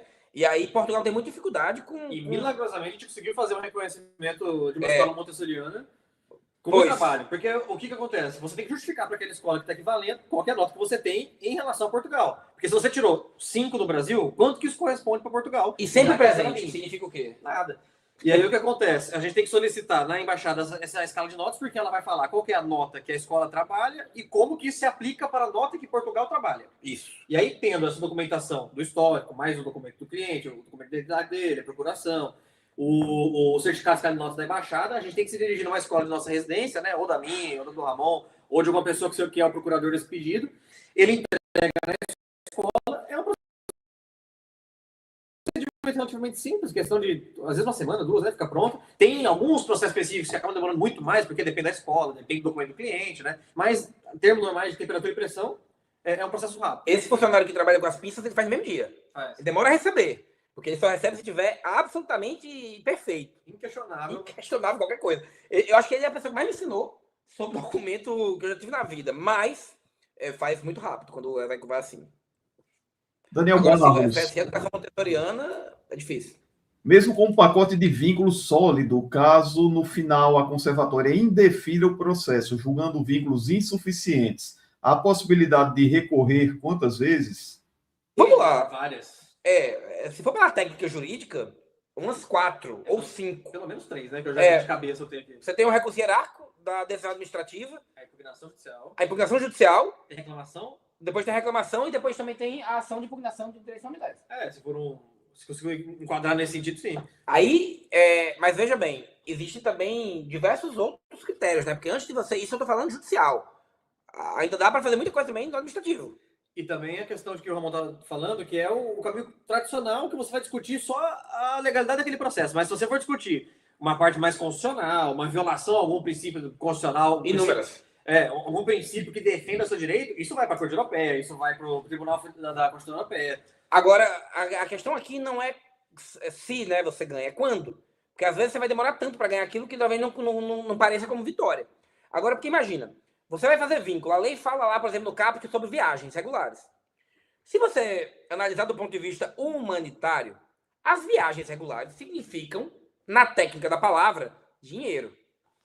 Você pode, por exemplo, dizer que não pode fazer viagens, embora gostasse, porque isso representa um dispêndio financeiro que você não pode arcar. E está privilegiando pessoas de distintas capacidades econômicas e detendendo o mesmo direito, né? Exato. Que é um descendente do sefardita. E, nesse ponto, você tem que entender que aqui a reaproximação, né? Porque, imagina, o teu judeu, ele foi queimado na fogueira em 1500, ele foi expulso de Portugal.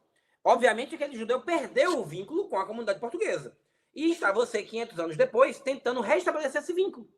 Então é um pouco estranho, né? Pedir vínculo quando esse vínculo foi quebrado de forma forçosa.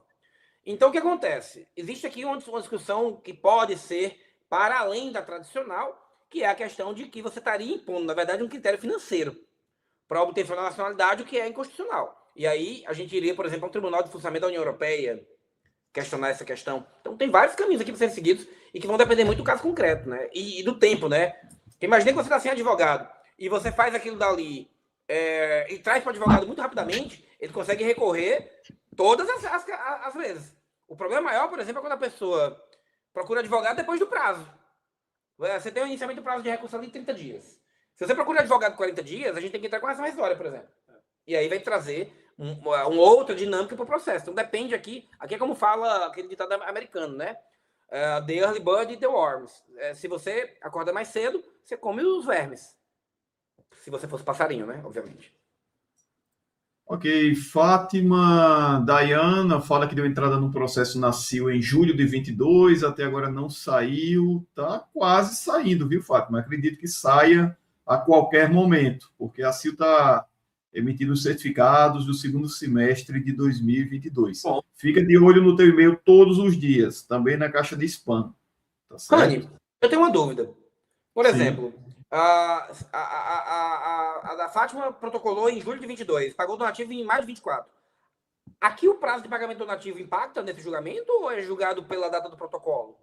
Não, pela data do protocolo. Né? O donativo é imprevisível. Às vezes a CIL pede donativo com 15 dias depois da entrada no processo, às vezes demora 6 meses. Tem um da Fátima, que vocês conhecem, demorou quase 2 anos para pedir o donativo. Porque a gente vê, porque é muito recorrente pela CIL isso, né? Essa discrepância da linearidade entre cobranças donativos, né? Eu sempre vejo, meu primo começou 8 meses depois de mim, já cobrou o donativo dele. Meu ainda não. Então, é boa informação, né? Saber que é pela data do protocolo. Eu achei muito a média é eles pedirem com 6 meses, né? Entre 5 e 6 meses eles pedem um donativo, mas tudo pode acontecer. Às vezes eles pedem antes, às vezes pedem depois. Mas a Fátima está numa situação bem confortável, né? Hoje, né? É porque para ela parece muito tempo, mas para a gente que trabalha com isso, meu sonho era estar em julho de 22. Pois é. Caio dos Santos, no artigo 21A, o item sobre as viagens fala que estas precisam ter o intuito de criação de vínculo efetivo e duradouro, ou seja, ter apenas viagens, mesmo que diversas. Seria inválido? Vamos lá, só uma pequena correção, tá? O artigo 24A não fala disso. O artigo 24A ele fala sobre o certificado da CIL e sobre você complementarmente em opção a isso, protocolar com o e-mail de recepção da CIL e o estudo, tá? Isso aí é vínculo normal. Nem sei qual artigo, mas é outro. O 24A é sobre protocolo da CIL, tá? Não é sobre vínculo. Mas, o que é que eu falo? Se você for fazer só com viagem, é bom que sejam muitas. Por quê? Se for só viagem o vínculo, né? Uma viagem não é regular. 2 é o mínimo do que seria plural. 3 é o mínimo, além do plural, óbvio, para ser regular. Então, se você vai fazer esse comprovativo só com viagem, o ideal seria ter 3, 4 para mais. Eu acho que como você apresenta essa viagem no processo. Né? Mas aqui, como eu digo, é importante colocar isso numa estratégia em que você diga, olha, fiz 2, 3 viagens, mas nessa viagem o objetivo era esse, trabalhar, quero abrir empresa, quero fazer tal, quero fazer equivalência de médio, quero fazer equivalência de superior, porque pretendo trabalhar como advogado em Portugal um dia, virar arquiteto, engenheiro, tarará. Até porque, por exemplo, quem é engenheiro pode se inscrever na Ordem dos Engenheiros de Portugal, o que até facilita o dia procurar trabalho na Europa. Para quem é engenheiro no Brasil, a Ordem dos Engenheiros de Portugal tem um acordo com o CREA, que permite trabalhar de forma recíproca, igual era com os advogados até julho de 23. Hoje, advogado do Brasil não pode mais advogar aqui, mas era também feito por tratado. Então, depende de cada pessoa. Mas, assim, não é que existe viagem, vai ser inválido ou não vai ser. Depende de como você vai articular aquilo, né? Eu fiz 3 viagens. Por exemplo, tem gente que faz uma viagem, mas vai e fica. Né? Então, a quantidade de viagens nem importa muito. O que importa aqui é a sua história. Bacana. Jonas Pinheiro acabou de se tornar membro aqui do canal. Muito obrigado, Jonas. Seja muito bem-vindo. Você quando subscreve, Rani? É um dos apoiadores aqui do canal. Torna-se membro. Bem bacana. Edgar Lucena, já tem um estudo genealógico. Quem faz o pedido da CIL é um advogado? O ideal é que seja um genealogista, né? Que conduza o teu processo junto à CIL. E o advogado vai conduzir o teu processo junto à conservatória, nas duas fases do processo. André Dantas, a Conservatória de Lisboa está em qual mês? Os senhores saberiam também a quantidade de novos conservadores e quando começam a atuar? Maio de 21, vão ser mais ou menos 260, né, Felipe? E só que não, obviamente, estou com nacionalidade, né? Mas lembrando que isso aí foi o concurso, vão ser distribuídos para o IRN. Quantos vão para a nacionalidade, não sabe ainda. E não são só conservadores, né? São 260 oficiais de registros e conservadores. Conservadores são 70 e alguma coisa. Isso, que é bastante coisa, tá? É muita coisa. E eles vão começar termina agora a formação em maio e inicia o trabalho em junho de 26.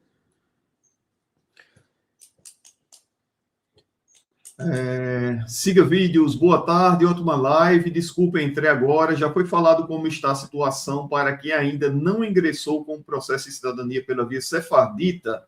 Ainda é possível? Vamos lá. A gente falou disso no começo, mas eu acho até bom dar uma reforçada agora no final, porque está pegando um pouco diferente, né? Vamos lá. A última lei que foi aprovada, que encerraria esse processo, né, ela foi vetada pelo presidente. Portanto, vale a legislação anterior. Então, pode fazer ainda. É obrigatório hoje ter genealogia iniciada, estudo genealógico. É necessário ter vínculos com Portugal, que podem ser construídos também, para frente e para trás.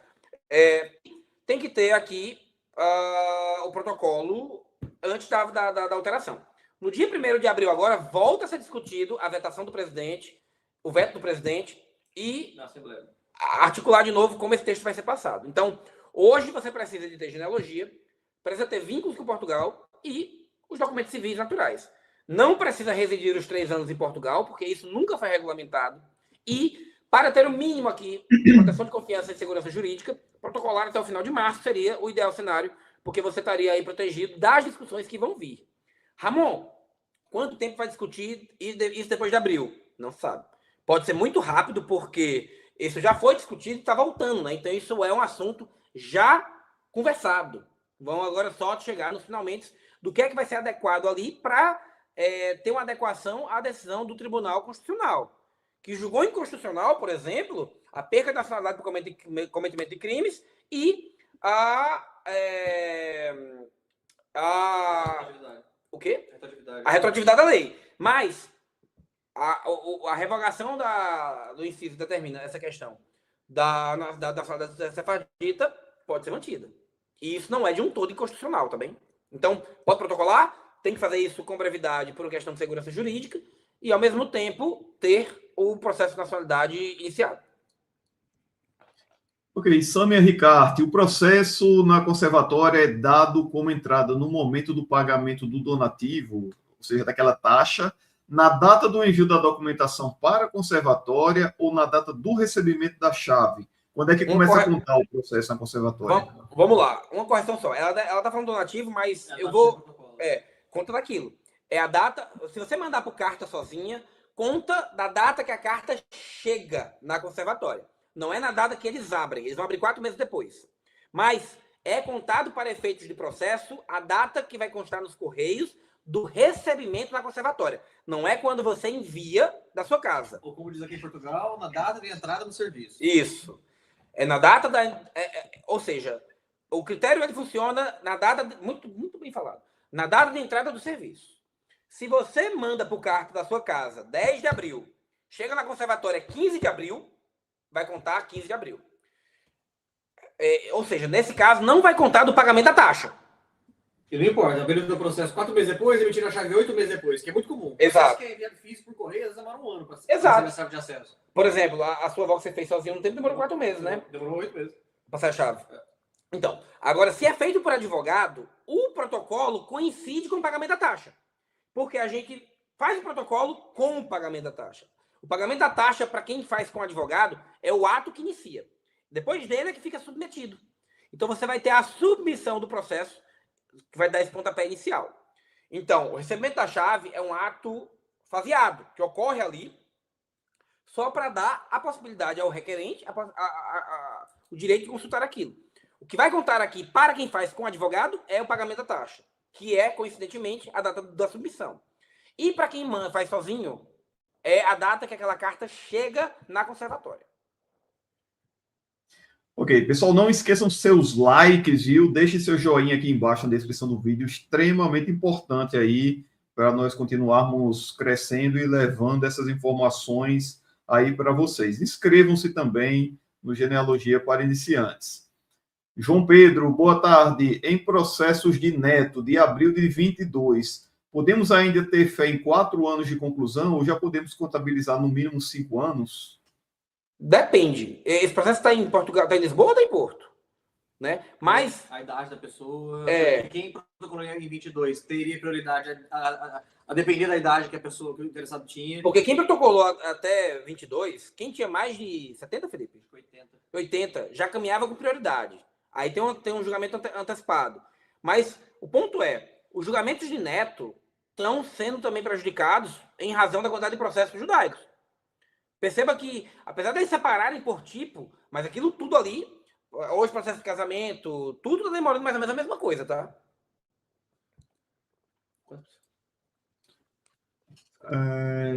Lilinho Godinho. Olá, sou cliente de vocês, me chamo Anderson e a empresa que fez minha genealogia inicialmente atualizou para um outro ramo da via sefardita. Como posso saber se foi atualizada na árvore no processo? No caso aí você mudou a linhagem, trocou o judeu ou foi por outro caminho até o judeu anterior, né? Então, assim, pede o pagamento de novo donativo e ao pagar esse novo donativo, ela envia uma fatura, um comprovante de protocolo para você. E aí você sabe que deu certo lá a mudança da linhagem. GMM, a passagem de cidadania para o cônjuge de cidadão sefardita é rápida? É a mesma coisa. Quando finaliza o processo judaico, abre-se a possibilidade de fazer filhos menores e cônjuge. Um processo de cônjuge hoje está demorando também 2 anos e pouco. Então, é um processo, tem que fazer igual, e demora mais ou menos 2 anos. Se for cônjuge brasileiro, pode ser feito na civil e durar um pouco menos. Mas aí não pode ser feito por advogado. Tem que ser feito sozinho. Beleza, beleza. Deixa eu deletar aqui umas alminhas cebosas que vêm aqui bagunçar a live. É impressionante, viu? Quantidade de haters que até um assunto como esse tem. Incrível. Vamos ver agora. Posso pagar o donativo da CIL antecipadamente antes que eles me enviem o e-mail? A vantagem disso, isso não vai agilizar o teu processo, não, Daniel. Mas você pode sim ser feito isso, mas não vejo como o processo, não. Eu posso tirar uma dúvida, Rani? Sim. Eu já vi algum canto que se você fizesse, por exemplo, esse pagamento, seria considerado como uma doação aleatória. Tem esse risco? Assim, eu aceito o pagamento do donativo, mesmo seu processo de cidadania, né? Realmente seria uma doação aleatória. Mas, se você já enviar o comprovante junto com o processo, ela aceita, né? Como donativo oficial para o processo, sim. Legal.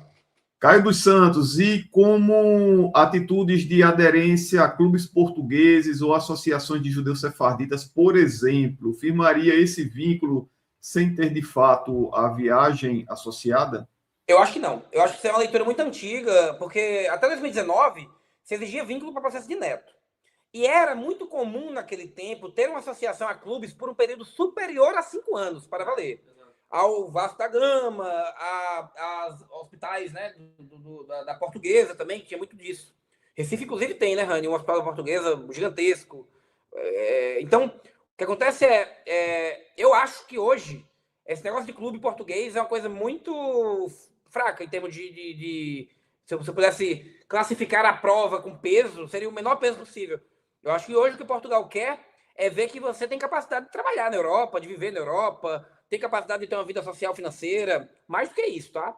Porque os clubes, eles assim, mal não vai fazer. Você pode juntar, obviamente, tá ali vinculado ao Vasco da Gama, mas conhecendo o português, eu falo como quem já está aqui há 5 anos, ele vai achar isso objetivamente irrelevante.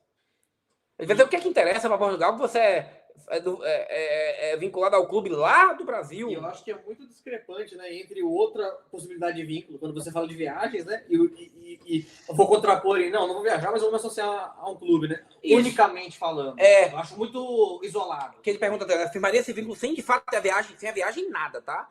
A viagem tem que ter. Viagem tem que ter porque é o que Portugal coloca no caput. Agora, a gente no caput também, quem é brasileiro, tá privilegiado, porque lá no caput fala cultura familiar, apelidos familiares, né, que no caso é o sobrenome, idioma familiar, religião familiar. Você tem ali que o brasileiro sai na frente. Porque o brasileiro, ele é, por definição, um país irmão, né? O Brasil foi colonizado por Portugal e foi uma colonização extremamente simbiótica, né? Portugal foi o único país em que o imperador imperou do Brasil. Portugal foi reinado do Brasil.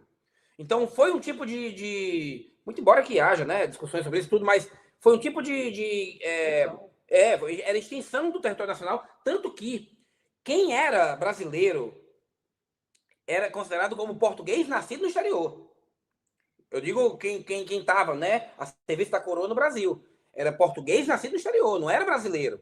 Então, assim, essa norma do vínculo, ela foi criada pensando mais no chinês, no russo, no ucraniano, que de fato, né, se você tem essa migração sem ser do paquistanês, do indiano, sem ser forçada, ela tem uma dificuldade, né, dessa pessoa se encaixar culturalmente.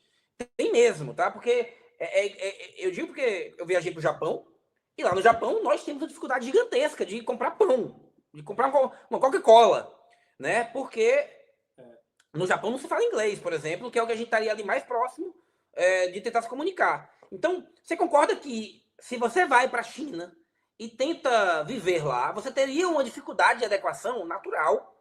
E não é preconceito, é uma dificuldade real, ligada à comida, ligado aos costumes, ligado à religião, né? E eles justificam e não poder entender porque não consigo falar a tua língua. Exato. Inclusive, é uma dificuldade gigantesca dos órgãos, dos serviços em Portugal, por exemplo, atender um paquistanês porque ele não fala português, ele não fala inglês, ele não fala tal e vai. Tanto que hoje, né, muitos órgãos obrigam a levar um tradutor. Tem uma plaquinha sempre avisando. Ó, se você não vai falar português, traga um tradutor. Ou, interessante. E é real isso, né? Porque imagina, há um serviço, há um fenômeno assim, né, de sublocalização, né? Porque vem um paquistanês ou vem um americano para cá, por exemplo. Eu vou falar americano também para entender que pode ter qualquer coisa.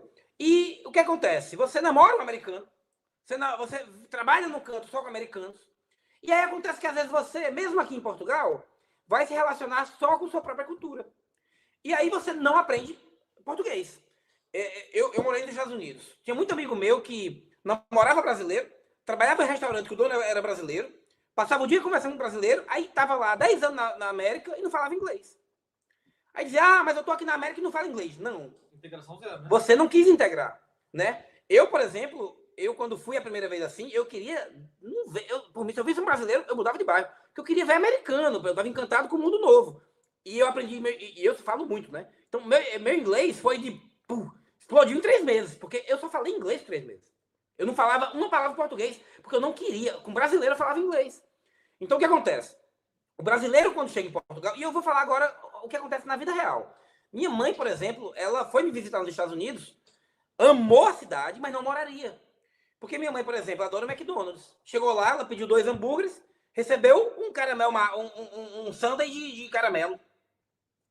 Tentando falar inglês com a mulher lá, foi comprar um hambúrguer e comprou um sundae. Então minha mãe, olha, eu amei o país. Eu morava ali em West Palm Beach, que é onde Trump tem casa, onde canto lindíssimo.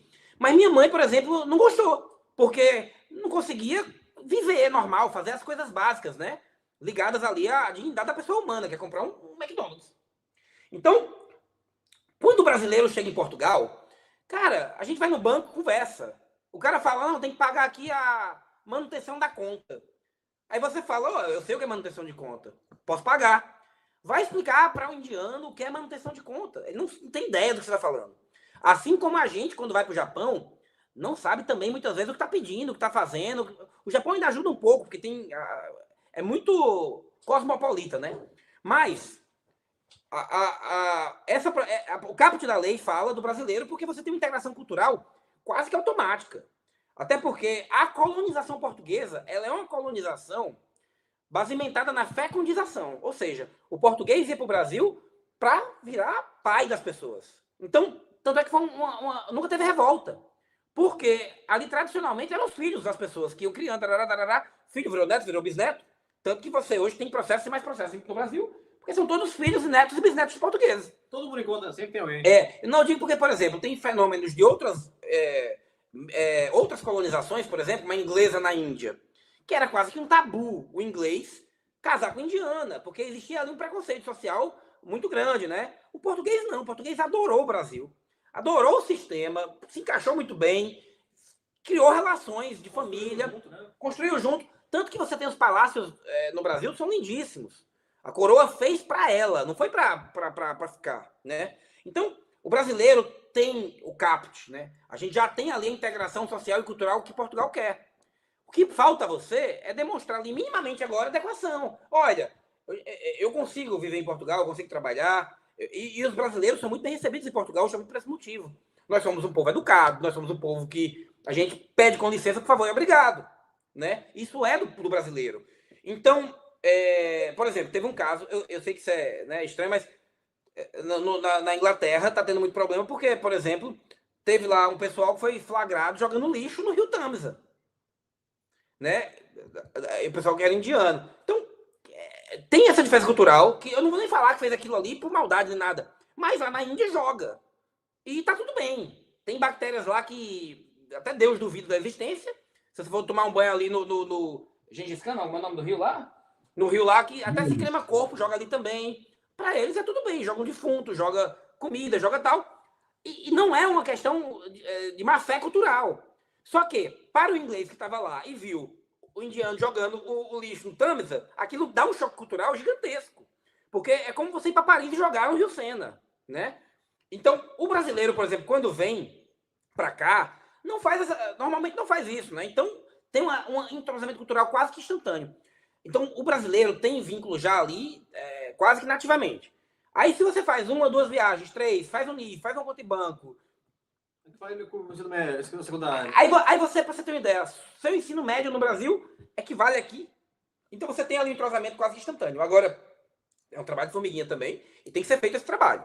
Eu não estou aqui dizendo que é uma coisa automática, nem é fácil, tá? Fácil nessa vida, eu acho que hoje nem um sertão de óbito para quem morreu é fácil tirar.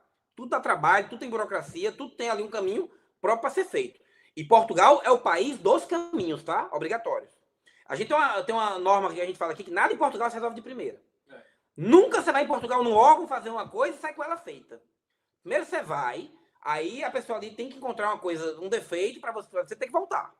Tanto que, às vezes por estratégia, acredito que isso é verdade. Eu até levo uma coisa já errada, faço corrigir, para a pessoa focar naquilo. E dizendo, então quer dizer, se eu fazer isso aqui, volta e faz. Acredito ou não, é um pouco do sistema, né? Sistema. Mas se você levar um negócio perfeito, vão colocar uma coisa para resolver que você não vai ter como. É melhor, às vezes, errar uma coisa mais básica que dá para trocar. Por exemplo, leva uma cópia do passaporte não certificado. A pessoa vai chegar lá, mas não pode. Tem que ter um passaporte como o apartamento. Então desculpa, vou trazer de volta. Traz depois. A pessoa vai achar que Portugal um pouco disso. Mas brasileiro tem necessariamente essa... Porque a vontade da lei aqui é que você tenha um entrosamento. E você, como brasileiro, já tem isso.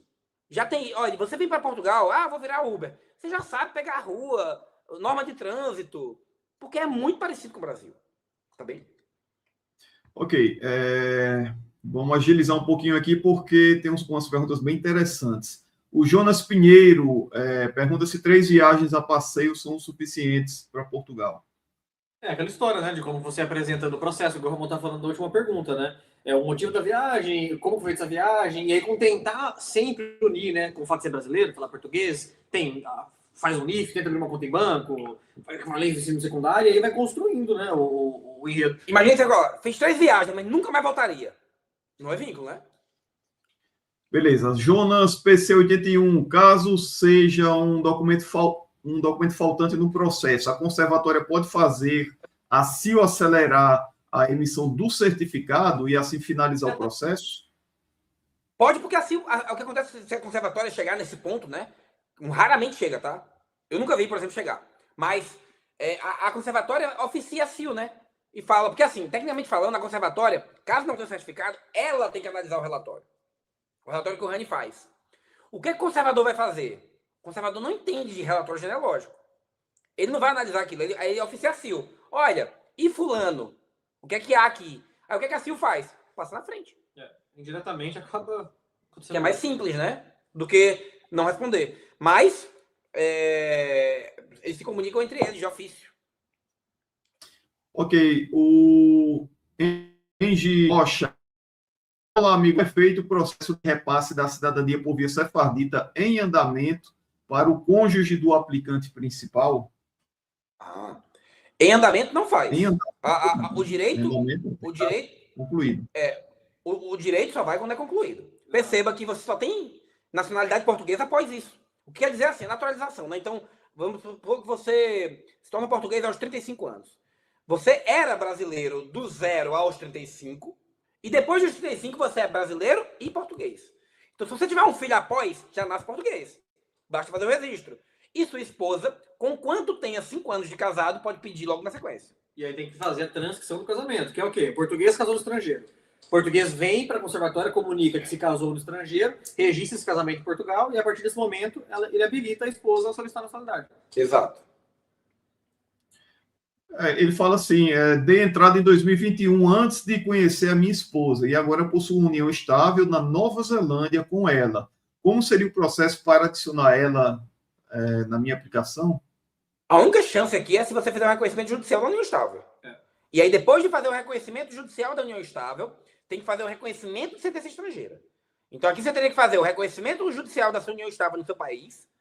E, se vocês dois forem brasileiros, eu acho que a Nova Zelândia não faria isso. Então, você teria que reconhecer essa união estável num tribunal brasileiro, mandar aquilo depois para o CNJ, para que ele seja apreciado pelo Tribunal da Relação de Portugal, que vai reconhecer a sentença estrangeira. Aí, depois, você vai fazer a transcrição do casamento com esse documento. E depois o processo de nacionalidade. É isso, né? Basicamente. Ok, João Batista elogia a live, diz que descobriu a genealogia através do canal.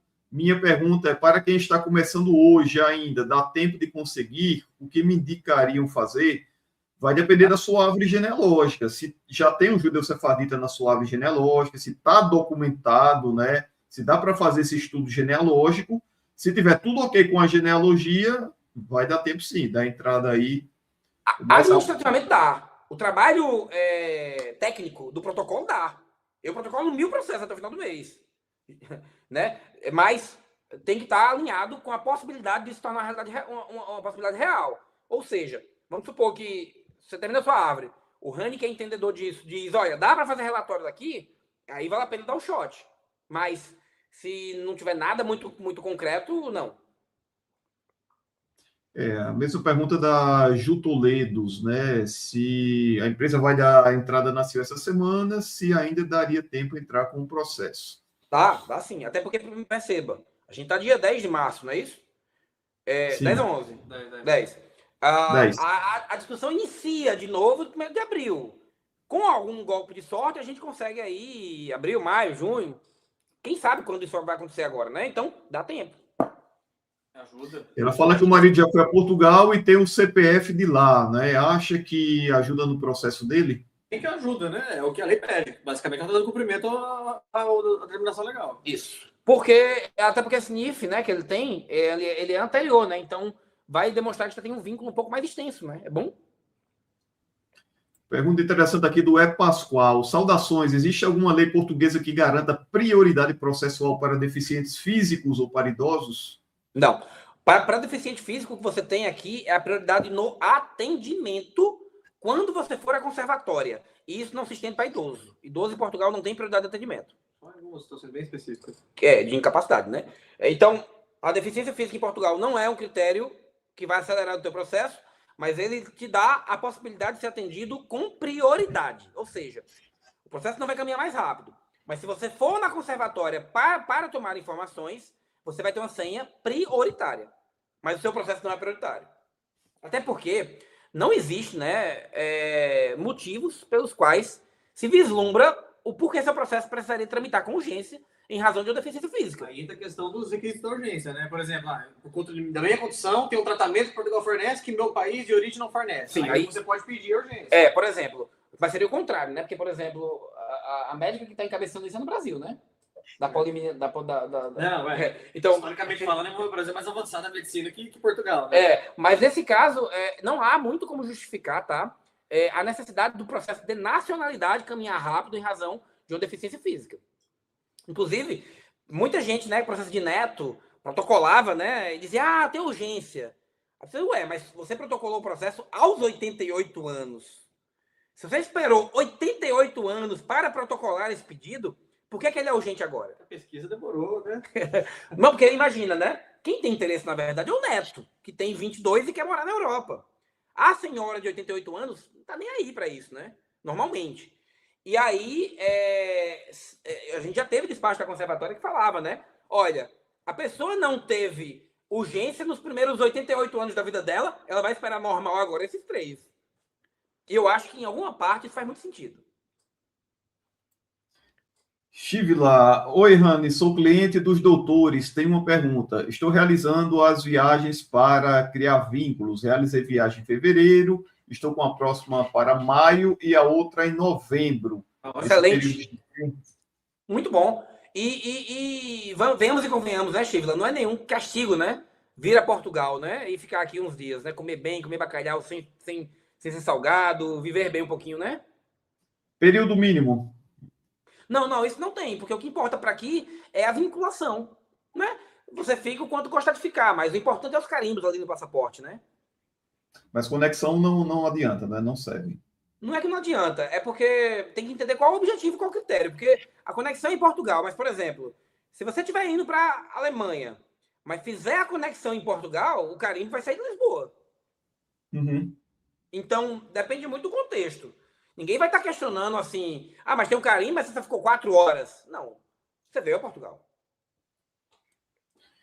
GMM, passar a cidadania para cônjuge de cidadão sefardita é rápido e quanto custa pedir a cidadania para o cônjuge e para os filhos? Vamos lá, cônjuge paga de taxa 175 euros. Não, 250, perdão.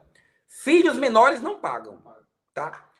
Filhos maiores não podem. Não, mas vai pagar porque vai ser para o filho segundo, porque é filho naturalizado. Se for um filho nascido anterior à decisão do processo e for menor de idade, ele paga 200 euros de taxa. Pronto. Então, ele demora mais ou menos 2 anos. Então, paga, e isso aí, obviamente, também, né? Caso também contrata advogado ou na hora de advogado. Maravilha, eu acho que foram todas as perguntas aqui. Eu acho que pela primeira vez eu consegui passar todas as perguntas aqui para vocês. Tivemos uma audiência recorde aqui no canal hoje. Muita gente assistindo mesmo. Agradeço demais a todos vocês. Se por um acaso você não teve alguma pergunta respondida, se eu não conseguir visualizar aqui, mande as perguntas para o Instagram, né, da Bono e Lacerda. Vou deixar o contato dos doutores aqui abaixo na descrição do vídeo. Meus contatos também. E é isso. Obrigado a cada um de vocês que ficou até aqui. Muitíssimo obrigado aos doutores Ramon Lacerda e Luiz Felipe Bono. Uma live maravilhosa aqui, com grande audiência. E as considerações finais de vocês. Considerações finais o processo só tem ficado mais complicado com o passar dos anos. Então, quem protocolou em 22 tinha inveja de quem protocolou em 21. Quem protocolou em 23 deveria ter protocolado em 22, como a gente estava discutindo ali, né? Então, o que eu digo se você tem fundamento mesmo para pedir e tem genealogia, faça seu processo, porque isso é uma oportunidade única e está acabando no mundo, né? Espanha já encerrou, a gente tem que hoje se fazer da carta da naturaleza, que é um outro caminho, mas que vai, mas tá uma tendência natural de se encerrar essa possibilidade, tá bem? Então, obrigado, Rani, né, por nos deixar usar aqui essa estrutura que você tem, com talvez hoje a maior plataforma, né, para falar sobre sefardita que a gente tem. Então, é importante a divulgação das informações, desmistificar as informações do Facebook, né, falaciosas, principalmente a necessidade de morar os 3 anos em Portugal, que não foi regulamentado, tá bem? E agradecer a Rani, que mantém-se aí firme e forte nessa empreitada, tá, Rani? Obrigado pelo seu serviço.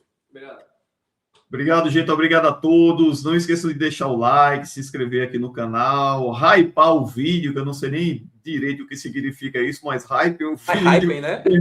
Tem essa opção aqui abaixo. Um forte abraço a todos, uma ótima noite e até a nossa próxima live. Obrigado, doutores. Um abraço para vocês. Tchau.